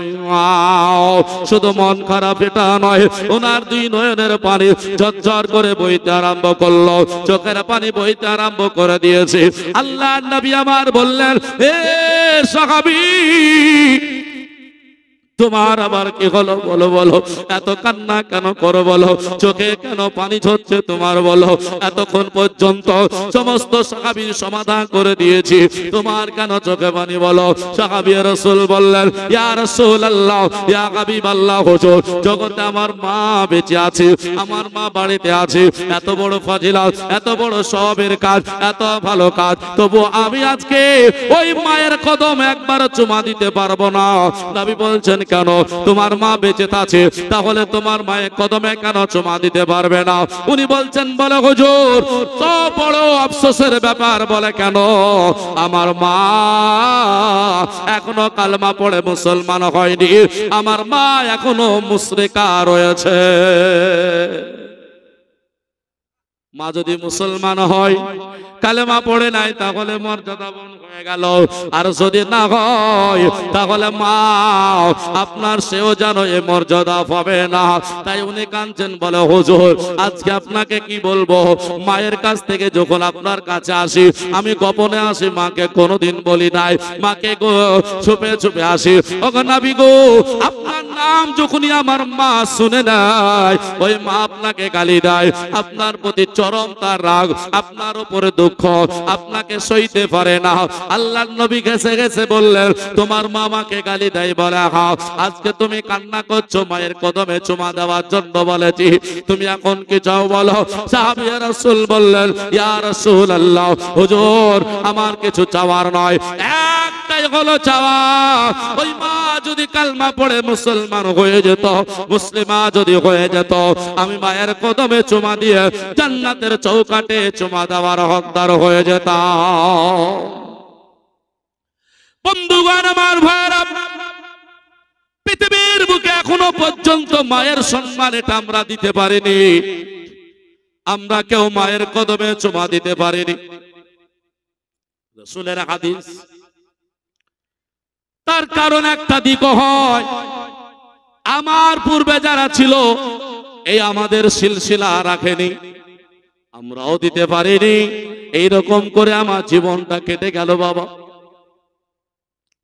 নবী আমার বললেন, কথাটা কানে আসলো না। মায়েরা হয়তো ভাবছেন, মাগো আমাদের যদি এত মর্যাদা হয়, তাহলে আমাদের কি দরকার, ছেলেরা আমাদের কাছে আসবে নাকি? কিন্তু না, উভয় দরকার। আল্লাহর কোরআন বলছে, রব্বির হামহুমা কামা রব্বায়ানি সগীরা। আল্লাহর কোরআন বললে, তোমার মা কবরে আছে, তুমি দুনিয়ায় যদি এই দোয়াটা করে এক বিন্দু চোখের পানিও ফেলে দিতে পারো, আমার আল্লাহ রাব্বুল আলামিন তোমার মার কবরের আযাবকে মাফ করে দেয়। এর জন্য মায়েরা সন্তানের কাছ থেকে এই দোয়াটা একটু নেওয়ার চেষ্টা করবেন। সন্তানকে আহলে সুন্নাত ওয়াল জামাতের মাদ্রাসায় ভর্তি করবেন, যাতে কবর জিয়ারত করে। আর যারা কবর জিয়ারত করে না, এই মাদ্রাসায় যদি ভর্তি করেন তো আপনি দোয়া করবে? আমার কথা বোঝা যাচ্ছে না? আপনি ভর্তি করলেন তো মাদ্রাসার ওরা কবর জিয়ারতের পক্ষেই না, মিলাদের পক্ষে না। মরে গেছে 3 দিনকার মিলাদ, 4 দিন। কে বলেছে কোন হাদিস আছে মিলাদ করতে হবে? এই জালসা করতে হবে কোন হাদিস আছে? এটা একবার দেখতে চাইলেন না কারো কাছে? 3 দিন 4 দিনকার মিলাদ দেখে বেড়াচ্ছেন হাদিসে? আরে জালসা করতে হবে স্টেজ বানিয়ে, এটা হাদিসে দেখতে হবে না? এ প্রশ্ন কেউ মৌলবীকে করছে না। শুনুন, মিলাদ করা যদি হারাম হয় তো জালসা করাটা জায়েজ হবে? একই তো জিনিস। কারণ এখানে মোটা টাকা পাওয়া যায় গো। আর এই বক্তব্য 2 ঘন্টা মিলাদ করে 500 টাকা, 600 টাকা, 300 টাকা কেউ দেয়? কেউ দেয় না। আলহামদুলিল্লাহ। কেউ হয়তো আবার 1000 টাকাও দিয়ে দেয়, কেউ আবার বেশিও দেয়। যার যা ইচ্ছা মিলাদে, নাকি বলেন? মিলাদটা যার যা ইচ্ছা দেয়, আলহামদুলিল্লাহ। কিন্তু জালসাই তো কেউ 1000 টাকা নিয়ে বাড়ি যাবে না, যাবে? এখানে তো বলছে অ্যাকাউন্টে দিয়ে দিও, রাস্তা খরচ 2000 আর 8000 টাকাটা আমি স্টেজ থেকে নেমে নিয়ে চলে যাব। হ্যাঁ, তাহলে 10,000 টাকা স্টেজের জন্য জায়েজ হয়ে গেল জালসাটা, আর মিলাদটা হারাম হয়ে গেল। পার্থক্য কোথায়? জালসা মিলাদে পার্থক্য কোথায় গো? খাওয়াতে পার্থক্য আছে, বক্তব্য পার্থক্য আছে, দুয়ায় পার্থক্য আছে। শুধু একটা জায়গায় পার্থক্য, সেটা হলো টাকা। জালসা মিলাদে কোনো পার্থক্য নাই, শুধু টাকা ছাড়া। মিলাদ যদি হারাম হয়, জালসাটাও হারাম হওয়া উচিত।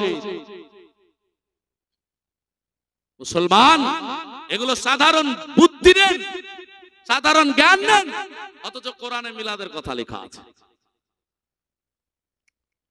মুসলমান আমার ভাইয়েরা, এর জন্য আপনাদেরকে বলি, একটু আপনারা সচেতন হয়ে যান, আপনারা জাগ্রত হয়ে যান।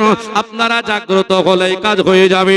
আল্লাহ আল্লাহ সুবহানাল্লাহ, দয়ার নবী মায়ার নবী রাহমাতাল লিল আলামিন বলছেন, বলে সাহাবীরা, আর কান্না করতে হবে না, আর কান্না করতে হবে না। বলে কেন? বলে এই কারণে কান্না করতে হবে না, বাড়ি চলে যাও, বাড়ি চলে যাও। বলে কেন?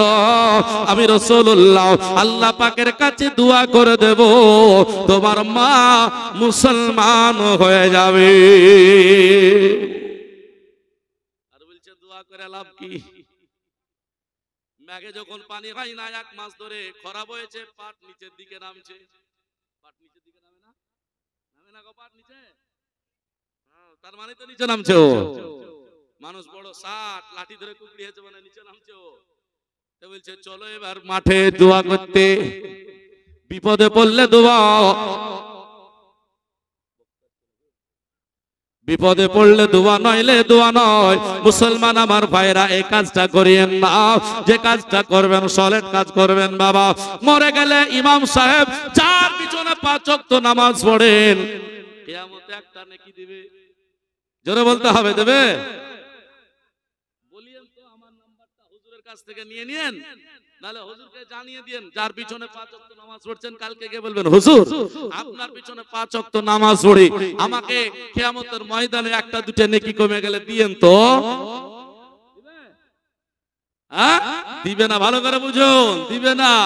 কিন্তু মৌলভী সাহেব তো বক্তব্য দিয়েছে, কিয়াম করলে নেকি হবে, না করলে হবে না। এর মানেটা কি বুঝায় আমাকে বুঝান তো? এর মানেটা কি বুঝায়? না করলে হবে না মানে শয়তানকে জাগা দেওয়া। এবার আপনি বলছেন গুনাহ তো হবে না, যা বাড়ি চল, বাড়ি চল, বাড়ি চল, গুনাহ তো হচ্ছে না, নাকি বলেন? ইমাম সাহেব যদি বলতে ওই করতেই হবে, বললে নেকি হবে, করতেই হবে, আর মানে তো ফরজ নয়। আর করতেই হবে মানে ফরজ যদি হয়, ইমাম সাহেব বলছে সামনে মাস থেকে আমার বেতন বাড়াতেই হবে, এটা ফরজ নাকি? বলছে নফল নামাজ পড়লে নাকি হবে, না পড়লে হবে না? না পড়লে হবে, না পড়লে হবে, না পড়লে হবে, দোয়া না করলে হবে, না পড়লে না করলে হবে, কিয়ামতে দিতে পারবে না। ধরেন উদাহরণ দিচ্ছি, 200 কিলোমিটার রাস্তা যাচ্ছেন, ভালো করে বুঝবেন, কথা শুনবেন কার আমি জানি না। 200 কিলোমিটার মরুভূমির উপরে, বাড়ি গাড়ি কিছু নাই।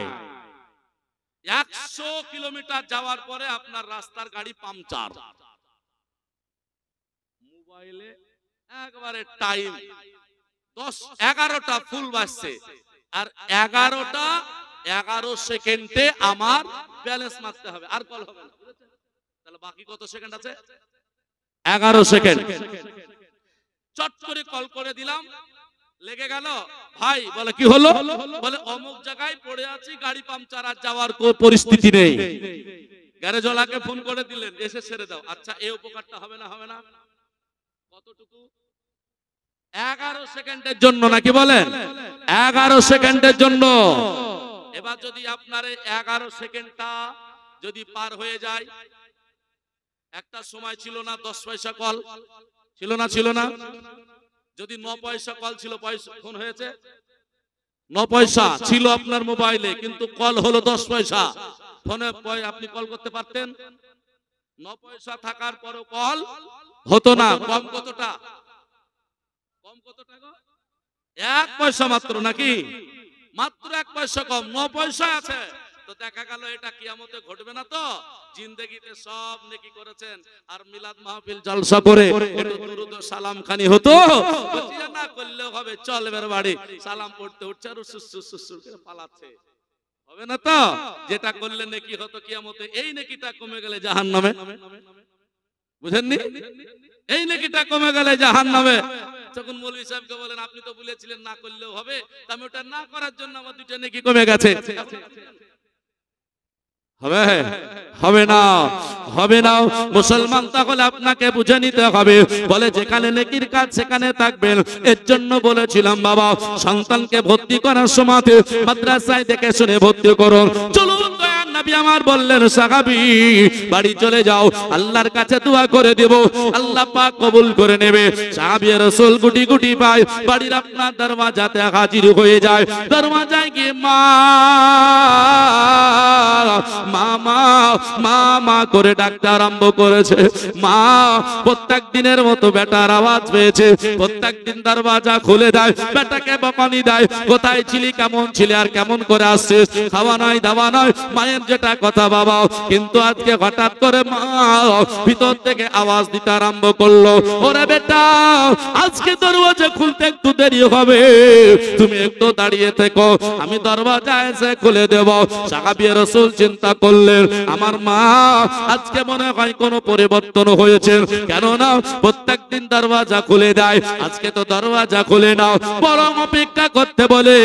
উনি চিন্তা করলেন, একজন নবী, তার নাম হলো হযরত ঈসা পয়গম্বর আলাইহিস সালাতু তাসলিম, তিনি মায়ের জন্য সারা রাত উনি আপনার দাঁড়িয়েছিলেন।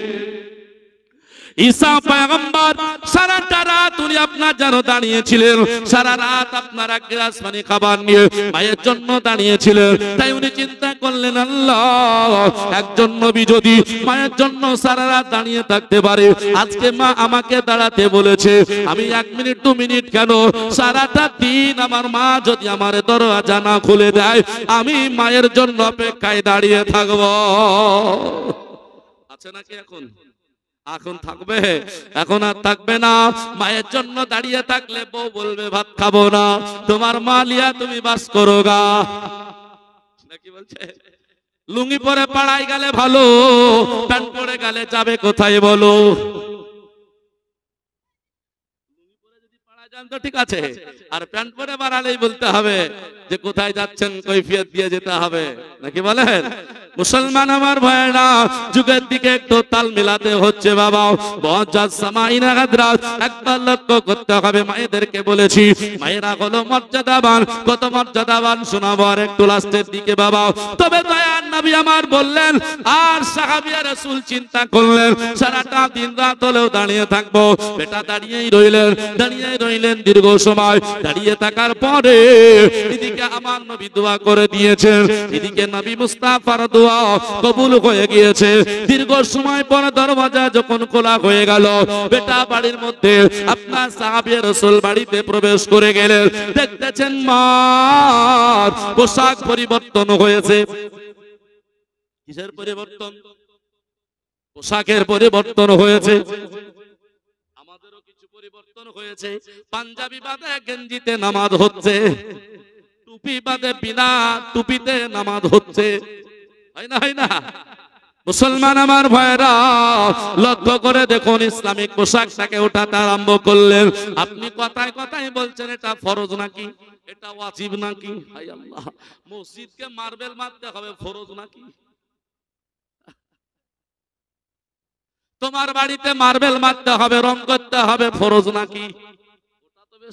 সুন্দর নামাজ পড়বে, ভালো পোশাক পরে ওই জায়গাতে বাবা আপনার পোশাক ছোট করে দিলেন, মাথাটাকে খালি করে দিলেন, নামাজ শেষে দোয়া আর হলো না। বিরাদার ইসলাম মুআজ্জাজ, মসজিদে গিয়ে ইমাম আর মুক্তাদির মিল হয় না। ইমাম সাহেব বলছে ডানে চলো, তো মুক্তাদি বামে চলে। আপনাদের ঠিক আছে নাকি? ইমাম বলছে ডানে চলো, মুক্তাদি বলছে বামে যাব। যেই জাতিটা বর্তমানে মসজিদে গিয়ে ইমাম সাহেবের সঙ্গে ঐক্য হতে পারে না, সেই জাতিটা কেমন করে মসজিদের বাইরে ঐক্য হবে বলুন? আল্লাহর কোরআন বলে ওয়াতাসিমু বিহাবলিল্লাহি জামিআ ওয়ালা তাফাররাকু। আল্লাহ বললেন তোমরা একে অপরের পার্থক্যকারী হইও না, তোমরা ঐক্যের ডাক দিয়ে রশিকে শক্ত করে ধরো। আর আমরা মসজিদে গিয়ে ঐক্য আনতে পারলাম না। কথাটা খারাপ বললাম? হায় আল্লাহ গো, আমাকে প্রশ্ন করছে হুজুর বলে কি হলো? বাস্তব কথা বলছি, গত জুম্মার তার আগা জুম্মার কথা। হুজুর বলে কি হলো? বলে যারা এখানে হাত বেঁধে নামাজ পড়ছে ওদের কি নামাজ হয় না? আচ্ছা, ইয়ার উত্তর কি দেব আপনি বলেন তো দেখি, এর উত্তর কি দেব? আমি বললাম শুনেন, যারা নিচে হাত বেঁধে নামাজ পড়ছে ওদের কি হয় না?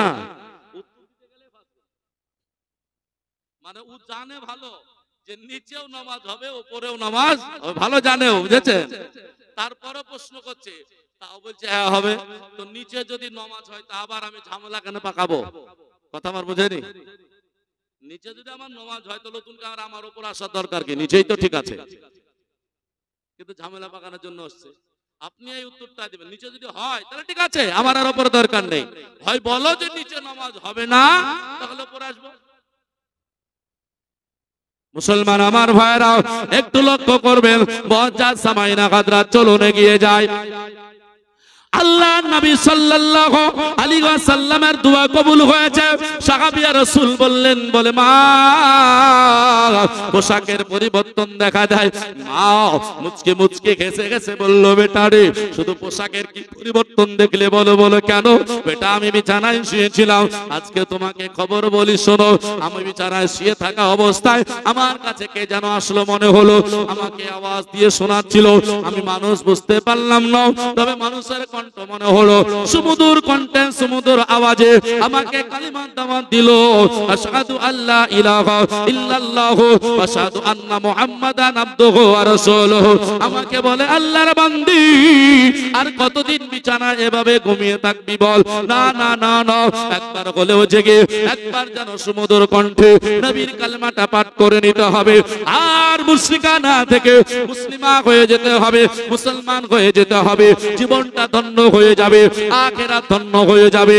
আমি এত সুমধুর কণ্ঠে আওয়াজ পেয়ে আমি থাকতে পারিনি বেটা, আমি যেন কালেমা পড়ে মুসলমান হয়েছি। ও বেটা, আমি সব দিকে পরিবর্তন হয়ে গিয়েছে। আর দেরি করলেন না, বেটা যে জন্য চোখের পানি ঝরে আল্লাহর নবীর কাছে কান্না করেছিলেন, আল্লাহর নবীর কাছে চোখের পানি ঝরিয়েছিলেন, ওই কাজটা সমাপ্ত করে নিলেন। দয়ার নবীর কাছে যেই কারণে চোখের পানি ঝরেছিলেন, কারণটা হলো মা দুনিয়াতে থাকার পরেও মায়ের কদম তলে চুমা দেওয়া গেল না। এটা নবীর কাছে ছিল প্রথম প্রশ্ন। অভিযোগ যেটাই বলেন না কেন, নবীর দুয়াতে যখন ইসলাম কবুল হয়ে গেল, ইসলাম কবুল করে নিল, মায়ের কদম তলে চুমা দিয়ে দিয়েছে। মা বেটার মাথাতে হাত দিয়ে বলল, ও বেটা শোনো শোনো, এটা কি কাজ করলে বলো? এটা তো আমাদের ধর্মে ছিল না। ও বেটা শোনো, এটা তো মুহাম্মদ সাল্লাল্লাহু আলাইহি ওয়াসাল্লামের কালচার, এটা তো দ্বীন ইসলামের কালচার, এটা আমাদের ধর্মে ছিল না। এটা কোথায় পেলে বলো? আজকে কদম বসি কেন করলে বলো? সঙ্গে সঙ্গে বেটা বলে উঠলো, বলে মা, ওগো মা, আমি জানো গোপনে মা পরিবর্তন হয়ে তুমি যে মুসলমান হয়েছো, আর আমি গোপনে নবীর কাছে গিয়ে সাহাবী রাসূল হয়েছি। আমার নবী বলেছেন মায়ের কদম তলে চুমা দিলে জান্নাত পাওয়া যায়। তাই আজকে তুমি যখন মা মুসলমান হয়েছো, তোমার কদম তলে চুমা দিয়ে আমি জান্নাতের চৌকাঠে চুমা দেওয়া হকদার হয়ে গিয়েছি। আসছেন মা বেটা দুজন কালেমা পড়ে নিলেন। বেটা কাঁদছিলেন, আল্লাহ, মা যদি কিয়ামতের ময়দানে জাহান্নামে যায় আর আমি জান্নাত যাব কি করে? তাই চিন্তা করছিলেন মাকে কি করে জান্নাতে নিয়ে যাওয়া যায়। সমস্যার সমাধান ঘটছে। মা বলছে, বেটা, ও বেটা শোনো। বলে কি হলো? বলে বেটা, যেই নবীকে আমি গালি দিয়েছি সেই নবীর কালেমা পড়েছি। তুমিও যখন কালেমা পড়েছো, নবীর কাছে যাওয়া আসা করেছো, নবীকে ভালো করে চিনো। বলো, আমি তো দয়ার নবীকে ভালো করে চিনি। মা বলে উঠলো, বলে বেটা রে, তাহলে আজকে আমি যেন দয়ার নবীর কাছে যাব, আমি নবীর কাছে ক্ষমা চেয়ে নেব। বেটা আনন্দিত হয়ে গেল। বেটা মাকে নিয়ে গুটি গুটি গুটি গুটি পায় আর যেন দয়ার নবীর কাছে যেতে আরম্ভ করে দেয়। মাকে নিয়ে আপনার যেন নবীর কাছে হাজিরি দিয়ে দিল। নবীকে আপনার বাড়ির মধ্যে ডাকতে যাবে, মা জননীকে দাঁড় করে রেখে বলল, বলে দয়ার নবীর কাছ থেকে আমি আসতেছি। আল্লাহর নবীর কাছে যাওয়ার পরে নবীকে বলছেন, ইয়া রাসূলুল্লাহ, ইয়া হাবিবাল্লাহ, নবী গো, আপনি বলুন না কেন আপনার দরবারে এসেছি, আপনার কাছে আমার মা জননীকে নিয়ে এসেছি। নবী আমার হেসে হেসে বললেন, ও সাহাবী, আজকে বলো কান্না করতে করতে আমার বাড়ি থেকে গিয়েছিলে, তোমার বাড়ি থেকে আজকে যেন হাসতে হাসতে চলে আসলে, কারণটা কি বলো? নবীকে বলেন, হুজুর, যেই মা আপনাকে দেখে রেখে গিয়েছিল, যেই মা আপনাকে দেখে রাগ করত, ওই মা কালেমা পড়ে মুসলমান হয়েছে, ওই মাকে নিয়ে এসে হাজির করে দিয়েছি। বেটার কথা শুনে আপনার যেন নবী আমার আনন্দিত হলেন। বললেন, তোমার মাকে হুজরাখানায় বসিয়ে দাও। বসিয়ে দিয়ে আল্লাহর নবী আপনার যেন ঠান্ডা হাউজে কাউসারের পানি 4টে খেজুর নিয়ে আবু হুরায়রা, বেটার নাম, সাহাবীর নাম, হাতে দিয়ে দিয়ে বললেন, ও সাহাবী আবু হুরায়রা, আজকে নাও নাও নাও নাও, তোমার মাকে এই পানিটা পান করতে বলো আর এই খেজুরগুলো খেয়ে নিতে বলো। মহিলা দেখে অবাক হয়ে গেল, আল্লাহ, ধর্মগুরু, ধর্ম নেতা, শ্রেষ্ঠ মহান নেতা, যাকে আমি গালি দিয়েছি, আজ তার বাড়িতে আসলে পারে তার একটু রাগ দেখানো দরকার ছিল, তার একটু বেজার হওয়া দরকার ছিল, কিন্তু সেটা নয়। আনন্দিত হয়ে আমাকে মেহমান হিসাবে গ্রহণ করে আমার মেজবানদারি করতেছে। জোরে বলে সুবহানাল্লাহ। দয়ার নবীর আদর্শ চরিত্র দেখে অবাক হয়ে গিয়ে বলতে আরম্ভ করলো, বলে, যেই নবীকে গালি দিয়েছি ওই নবীকে কি একবার জানিয়ে দাও আমি যেন ক্ষমা চাইতে নবীর বাড়িতে এসে হাজির হয়েছে। নবীর কি চরিত্র, আদর্শ! নবীকে চিনলেন না। ছোট করতে করতে করতে করতে করতে বাপ এমন জায়গায় দিলেন, এ দেখেন, হাত লড়িয়ে লড়িয়ে সুবহানাল্লাহ আলহামদুলিল্লাহ বলছেন, চিনছেন, আমার আগে বলে দিলেন, মাটির সঙ্গে মিশিয়ে দিলে। বাস্তবে একটা উদাহরণ দিয়ে একটা ওয়াজ শুনেছেন আপনারা, কেউ শুনলে একটু বলবেন, একটু ইশারা দিবেন যে হ্যাঁ শুনেছি। শুনেছেন না ওয়াজে? আমি দেখেছি অবশ্য যে নবীকে মাটি বললে সম্মান বেড়ে যায়, নবীকে নূর বললে সম্মান কমে যায়। বলে কেন? আদম নবী মাটির তৈরি আর ফারিস্তারা নূরের তৈরি, তাই মাটিকে সাজদা করেছিল ফারিস্তারা, আল্লাহর হুকুমে না আদমকে। তো বলছি, যাকে সাজদা করে তারই তো সম্মান বাড়ে, নাকি বলেন? যাকে সাজদা করা হয় তার সম্মান বাড়ে, যে সাজদা করে তার চাইতে। এটাই তো ঠিক, নাকি? এই ওয়াজ আপনারা শুনেছেন? কেউ ভিডিও বাংলাদেশ থেকে মোবাইলে এসেছে, দেখেছেন? যে নবীকে মাটি বললে সম্মান বাড়বে, নূর বললে কমবে, কারণ আদম নবী মাটির তৈরি, আর ওই মাটিকে সস্তা করেছিল, আদমকে সস্তা করেছিল ফারিস্তারা। না, কখনোই নয়, কখনোই নয়। নূর বলবেন নবীকে না মাটি বলবেন? নবীর জীবনীটা বলছি, তবে নবীকে নূর বলবেন না মাটি বলবেন এ কথা আমি বলবো না, এ কথা কোরআন বলে দেবে। নাকি বলেন? আপনারা বলুন তো মানুষ কিসের তৈরি? দেখবেন ব্রেন খেয়ে যাবে, দেখবেন। বলুন তো মানুষ কিসের তৈরি? কিসের তৈরি গো মানুষ? মাটির তৈরি না? মানুষ হলো মাটির তৈরি। তো মাটির তৈরি, কিন্তু শুধু মাটির তৈরি না, এখানে বুঝতে হবে, না হলে গন্ডগোল হবে। দয়ার নবী মায়ার নবী রহমাতাল লিল আলামিন কে আল্লাহ পাক রব্বুল আলামিন তিনি বলেছেন, কি বলেছেন জানেন? কয়েকটা জিনিস আল্লাহ পাক মানুষকে বানিয়েছেন। যেমন সূরা আলাক 30 পারা আয়াত নাম্বার 2, আল্লাহ বলেছেন খলাকাল ইনসানা মিন আলাক, মানুষকে আমি রক্তপিণ্ড দিয়ে বানিয়েছি। আবার আল্লাহ পাক বলেছেন নুতফা, মানুষকে আমি বীর্য পানি দিয়ে বানিয়েছি। আদম আলাইহিস সালামের বিবি হাওয়া, উনিও মানুষ, ওনাকে হাড্ডি দিয়ে আল্লাহ পাক বানিয়েছেন। আমার নবীকে বলতে বলতে বললেন কদ জাআকুম মিনাল্লাহি নূর। কেউ যখন নবীর শান বর্ণনা করবে, নবীর গুণগান করবে, তো নবীকে নূর বলে নবীর শান বর্ণনা করবে। জোরে বলে সুবহানাল্লাহ। এটা কোরআন বলে দিয়েছে। কোরআনের কোথাও লেখা নেই যে নবীকে মাটি বলতে বলেছে আল্লাহ। আপনি দেখেন, কোথাও লেখা নেই যে নবীকে মাটি বলতে বলেছে গো। সব কোরআন খুঁজে দেখলে পাওয়া যাবে আল্লাহ পাক নবীকে নূর বলতে বলেছে। আলহামদুলিল্লাহ, দরকার নেই আমার আর খোঁজা। আল্লাহ যেটা বলেছেন ওটাই বলবো, আল্লাহ যেটা বলতে বলেছেন ওটাই বলবো। এ নিয়ে মুসলমানের কেন দ্বন্দ্ব হবে বলুন? নাকি বলেন? এ নিয়ে তো দ্বন্দ্ব হওয়া দরকার নেই। নূর বললে তো গুনাহ হবে না, বরং নেকি হবে, সওয়াব হবে। আর এখানে করে মানুষ এমন দ্বন্দ্ব শুরু করেছে, বুঝেছেন? দ্বন্দ্ব ভুলে যান, পরিস্থিতি খারাপ। মরে গেলে কেউ কবরে কারো হিসাব দেবে না, সব আপন আপন দিতে হবে। এটা তো বাস্তব। সেই কবে ওয়াজ শুনেছেন? হ্যাঁ, তুমি ইয়া করছো, ওয়া করছো, ইয়া করো, ওয়া করে লাভ কি? তোমার কবরে আমলের কথা জিজ্ঞাসা হবে। তুমি সুন্নি না ওয়াহাবি না কাদিয়ানি না বেরেলি না রেজবি না ফারাজি না ওয়াহাবি আহলে হাদিস, ইয়া দেখে লাভ কি? মানুষ বলছে না, বলে না? তুমি আমল করো, আমল আমল। কবরে তোমার দেখবে নাকি? কবরে আমল দেখবে? নাউযুবিল্লাহ মিন যালিক।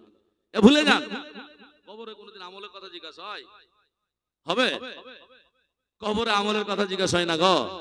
কবরে কি হয়? মা যে প্রথম বললাম না, তিনটা যে কবরে প্রশ্ন হবে, মান রব্বুকা, মা দিনুকা, মান নবিয়ুকা, এই তিনটাই তো ঈমান। তিনটা কি? ঈমান। এখানে আমলের কোনো প্রশ্নই নাই। তাহলে কবরে আমলের কথা হবে কেন?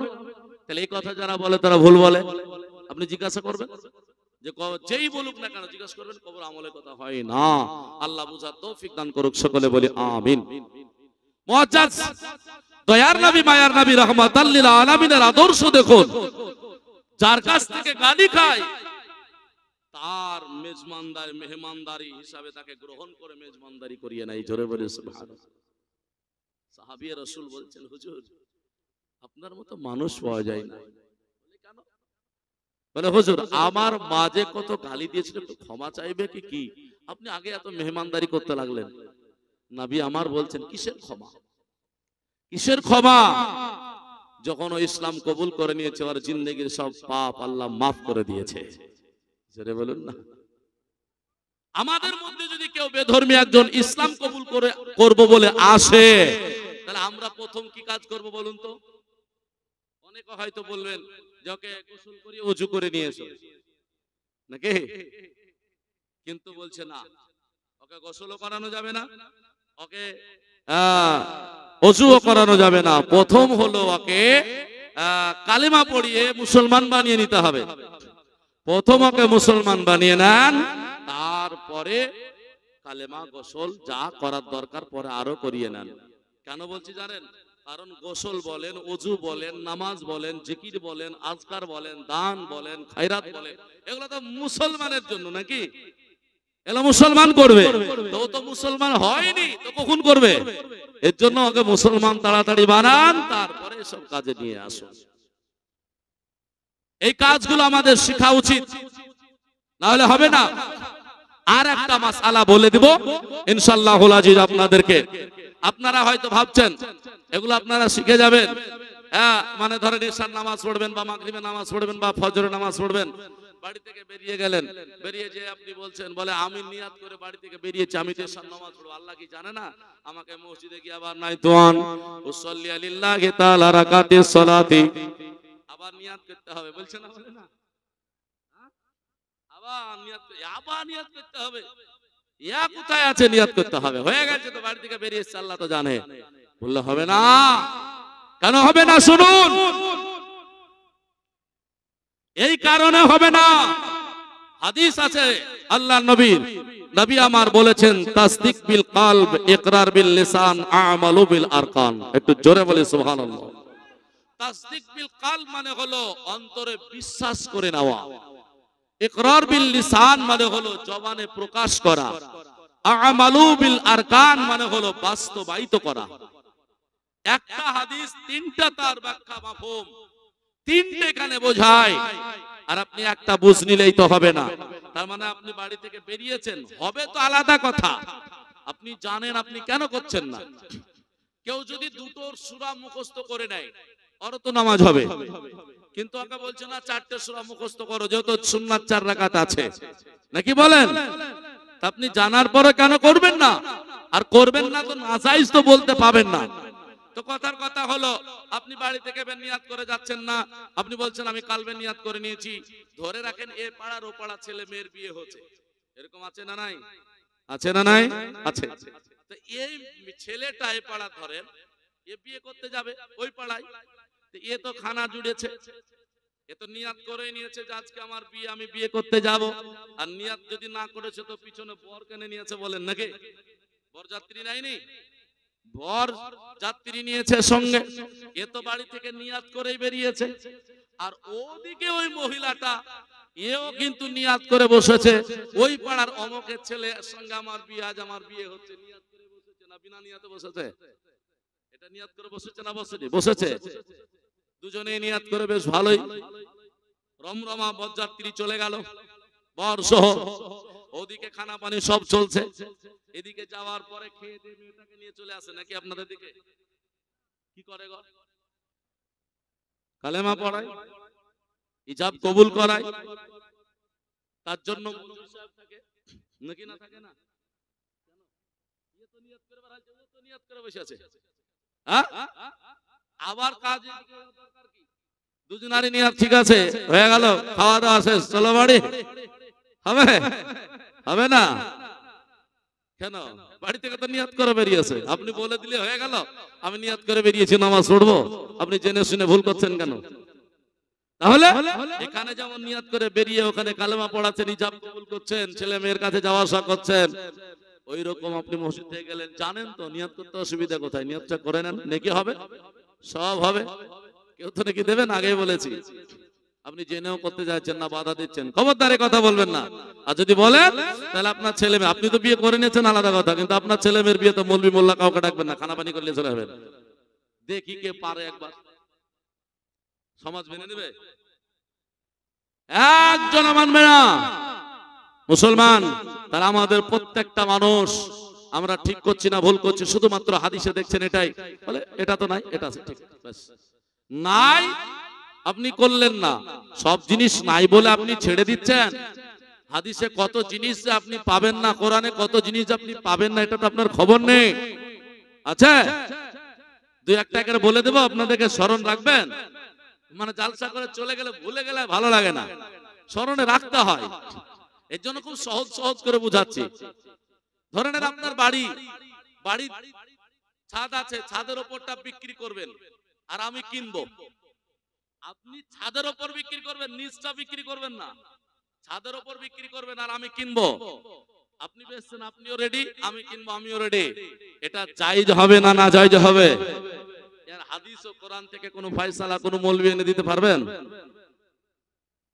তো নাই, তাহলে কি হবে? ফয়সালা তো দিতে হবে, হ্যাঁ না না দিতে হবে তো নাকি? আর হাদিস থেকে দিতে হবে, সম্ভব হবে? হবে না।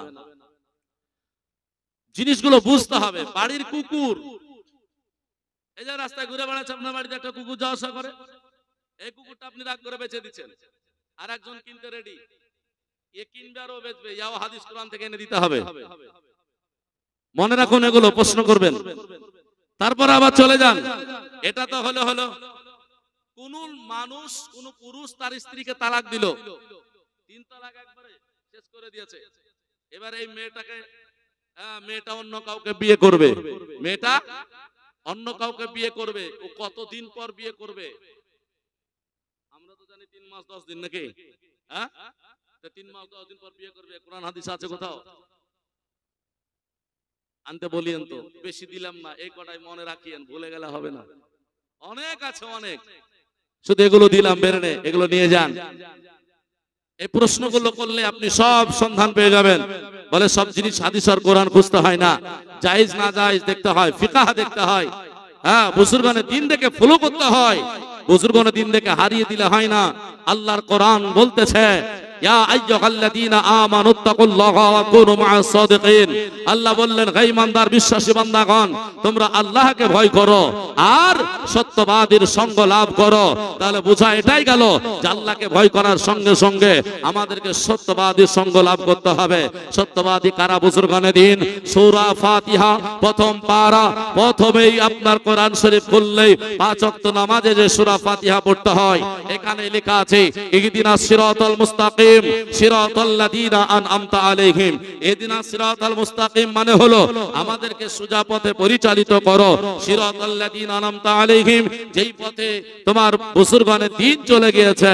আচ্ছা, এখানে নামাজে 5 ওয়াক্ত বলছেন, আল্লাহু আকবার বলে দাঁড়িয়ে গিয়ে বলছেন, বলে আমাকে ওই পথে চলাও যেই পথে বুজুর্গানের দিন চলেছে। আর আপনি মসজিদের গেটে এসে দরওয়াজায় বেরিয়ে গিয়ে বলছেন বুজুর্গ মানি না। কত বড় মিথ্যাবাদী আপনি! 5 ওয়াক্ত নামাজে দাঁড়িয়ে দাঁড়িয়ে বলছেন, সূরা ফাতিহা পড়ে বলছেন বুজুর্গানের দিনের পথে চালাও, আর আপনি মসজিদের গেটে এসে পাক্কা আপনার মিথ্যাবাদী। আপনি নামাজ পড়ে মসজিদ পার হতে না হতে মসজিদে আবার ভাষণ দিতে দিতে অনেক মৌলভী সাহেবরা বলে দিলে, বুজুর্গ কিছু মানা খামারে এক আল্লাহ মানলে হবে। আরে বেটা, তুমি তো নামাজে বসে বসে নামাজেই পড়লে, আল্লাহকে বলছো বুজুর্গানের দিনের পথে চালাও। 5 ওয়াক্ত যারা পড়লো তারা বলছে বুজুর্গানের দিনের পথে চালাও, আর ওই মুখেই তুমি মিথ্যা কথা বলছো। আল্লাহর গজব হবে, লানাত বর্ষিত হবে, রহমত আল্লাহ পাকের হবে না। সবাই দেখতে পাচ্ছেন এগুলো বাস্তবে। তাহলে আমাদের মধ্যে হচ্ছেটাকে, আমাদের মধ্যে হচ্ছেটা আমি বড় না তুমি বড়, তুমি বড় না ও বড়। বুঝেছেন? জায়গা গতি নিয়ে নড়ানড়ি। হ্যাঁ, মুসলমান সঠিক পথ ফিরিয়ে আসুন। আল্লাহ পাকের বেশি বেশি করে জিকির আজকার করুন। বলে কেন? আল্লাহ পাকের কোরআন বলে পৃথিবীর কোথাও যদি শান্তি না পাও, মসজিদে চলে গেলে নামাজ পড়তে গিয়ে তোমার কোনো শান্তি হলো না, হাত বাঁধবো কোথায়? জোরে আমিন নাস্তে আমিন বলবো, দোয়া করবো না সূরা ফাতিহা পড়বো না, এই বলে বিভিন্ন আপনার যেন অশান্তির মধ্যে ভোগান্তিতে রইলেন। আল্লাহ পাকের কোরআন বলে শোনো, পৃথিবীর বুকে কোথাও যদি শান্তি না লাভ করতে পারো, একটা জায়গায় তোমরা শান্তি লাভ করতে পারবে, সেই জায়গাটা হলো আলা বিযিকরিল্লাহি তাতমাইন্নুল কুলব। আমার আল্লাহ পাক বললেন, আল্লাহ তোমাদেরকে কালব দিয়েছে, এই কালবে আল্লাহর জিকির করো। আল্লাহ পাকের জিকির যদি কালবে থাকে, জিকির বলতে গেলে শুধু আল্লাহ আল্লাহ করার নাম জিকির নয়। আল্লাহ আল্লাহ সুবহানাল্লাহ আলহামদুলিল্লাহ আল্লাহু আকবার, নামাজ রোজা হজ যাকাত দুরূদ, এগুলো সব আল্লাহ পাকের জিকির। বাবা, এই জিকির যদি আপনি করতে পারেন, আল্লাহ পাক বললেন কোন জায়গায় তোমাকে শান্তি লাভ পাবে না, তুমি শান্তি লাভ করিয়ে দিতে পারবে না। কিন্তু কালবে জিকির হলে এখানে সারা পৃথিবীর সব চাইতে আলাদা, এখানে তুমি শান্তি লাভ করিয়ে নেবে। বন্ধু আমার মায়েরা, এর জন্য আপনাকে বলি, দয়ার নবী মায়ার নবী রাহমাতাল লিল আলামিনের আপনার সাহাবী রাসূল হযরত আবু হুরায়রা রাদিয়াল্লাহু তাআলা আনহু, তিনি বললেন, বলে হুজুর আমার জনম দুঃখিনী মা ইসলাম কবুল করে নিয়েছে, এখন আমার মায়ের জন্য কি কি হুকুম হয়ে গেল? আল্লাহর নবী বললেন, সাহাবীরে যাও যাও বাড়ি চলে যাও, তোমার মাকে 5 ওয়াক্ত নামাজ পড়তে বলবে, তোমার মাকে রমজান মাসে রোজা রাখতে বলবে, তোমার মাকে সর্বদা সত্য কথা কথা বলতে বলবে, তোমার মা সর্বদা যেন ভালো কাজ করে, এটা যেন চেষ্টা করে। আমি রাহমাতাল লিল আলামিন কিয়ামতের ময়দানে আমি শাফাত করে তোমার মাকে জান্নাতে নিয়ে যাব। মুসলমান আমার ভাইরা, তাই তো দয়ার নবী মায়ের নবী রাহমাতাল লিল আলামিনের জন্য আল্লাহর কোরআন আবার কি বলছে দেখুন। কোরআনকে জিজ্ঞাসা করুন, বলে কোরআন আজকে বলো না কেন কিয়ামতের ময়দানে যদি ফেসে যায় তাহলে পর আমাদের উদ্ধারকারী কে হয়ে দাঁড়াবে? আল্লাহ পাকের আপনার কোরআন সাক্ষ্য দেবে, কেননা ওয়াকুনা রাসূলু আলাইকুমুশ শাহিদা। কিয়ামতের ময়দানে আল্লাহ পাক রব্বুল আলামিন আমার নবীকে দাঁড় করিয়ে রাখবেন। শুরু থেকে শুরু হয়ে যাবে, শুরু থেকে শুরু বলতে গেলে আদম পয়গম্বর থেকে শুরু হয়ে যাবে। আদম পয়গম্বরের কাছে মানুষ ছুটে ছুটে গিয়ে বলবে, হুজুর বিপদে পড়ে গিয়েছি। বলে বিপদে কেন, কখন বলবে জানেন? মুসলমানেরা দাঁড়িয়ে রেখে দিবে আল্লাহ কিয়ামতের ময়দানে। মাথার মগজগুলো খামগুলো গলে গলে কান্নাকে ছিদ্র দিয়ে বেরিয়ে গিয়ে কারো আপনার খাটমোতাক হবে, কারো হাঁটু বরাবর হবে, কারো সিনা বরাবর হবে, কারো গলা বরাবর হবে, কারো থুতনি বরাবর হবে, কারো ঠোঁট বরাবর হবে। এইরকম করে দাঁড় করিয়ে আপনার যেন রেখে দেবে। আর ওই সময় বলে আমার বিচার শেষ হয়নি, বলে না, ছুটে ছুটে ছুটে ছুটে আদম পয়গম্বরের কাছে যাবে। উনি বলবেন অন্য কারো কাছে যাও, ইযকাবু ইলা গায়রিহি। আবার ওখান থেকে ছুটে ছুটে হযরত ইব্রাহিম খলিলুল্লাহর কাছে যাওয়া হবে। উনি বলবেন, বলে হবে না, চলে যাও মুসা কালিমুল্লাহর কাছে। মুসা কালিমুল্লাহ আলাইহিস সালামের কাছে যাওয়া হবে। উনি বলবেন হবে না, চলে যাও ঈসা রুহুল্লাহর কাছে। ঈসা রুহুল্লাহর কাছে যাওয়া হবে। উনি বলবেন হবে না, হবে না, ইযকাবু ইলা গায়রিহি। সমস্ত নবীগণেরা ঘুরিয়ে দেবে, আমার কাছে হবে না, আমার কাছে হবে না। আল্লাহর নবীর কাছে আপনারা যেন সবাই ছুটে যাবে। আমরা নবীর উম্মত, আমরাও যাব। আগেকার নবীদের উম্মতেরাও তিনারাও ছুটে ছুটে আমার নবীর কাছে যাবে। আমার নবী বলবেন আনা লাহা, তোমরা আমার কাছে এসো, আমি তোমাদেরকে পার করে নেব। নারায়ে তাকবীর, নারায়ে তাকবীর, নারায়ে রিসালাত। মাসলাকে আলা হযরত হযরত মাওলানা হাসানুজ্জামান সাহেব কিবলা। নারায়ে তাকবীর, নারায়ে রিসালাত। যাই হোক, দেখেন আপনাদের আকাঙ্ক্ষিত প্রধান বক্তা চলে এসেছেন। ব্রাদার ইসলাম, ওনাকে মাইক্রোফোন দেব। তবে একটা কথা আপনাকে বলে দিই, দয়ার নবী মায়ার নবী বলবেন আনা লাহা, আমার কাছে এসো, আমি তোমাদেরকে উদ্ধার করিয়ে দেব। একবার জোরে বলে সুবহানাল্লাহ। নবী আমার উদ্ধার করবেন, এই নবীর উম্মত আপনারা আমরা হতে পেরেছি। ব্রাদার ইসলাম, শেষ কথা বলে যায়, কোরআনের আয়াত পড়ে শুরু করেছিলাম। কয়েকটা আয়াত সামনে দিয়ে আমি আমার আলোচনা শুরু করেছি।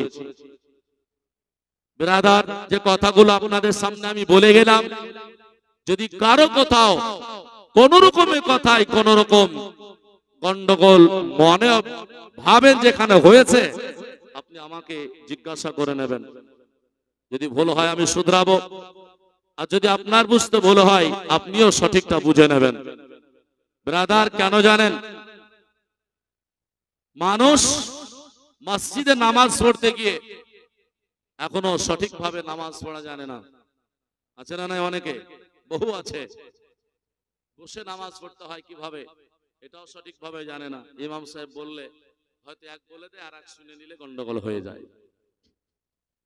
যখন বসে নামাজ পড়েন তখন নিয়াত তো করলেন আল্লাহু আকবার বলে, তো বসে বসে যে রুকু করা হয় তখন কি হয়, অনেক মানুষের দেখা যায় পায়ের জাং থেকে পায়ের পেটিটা আলাদা হয়ে যায়। হয় না? হয় না? যখন মানে রুকু করছেন, জাং থেকে পেটিটা, পায়ের পেটি আর এই জাং আলাদা হয়ে যায়। হবে না?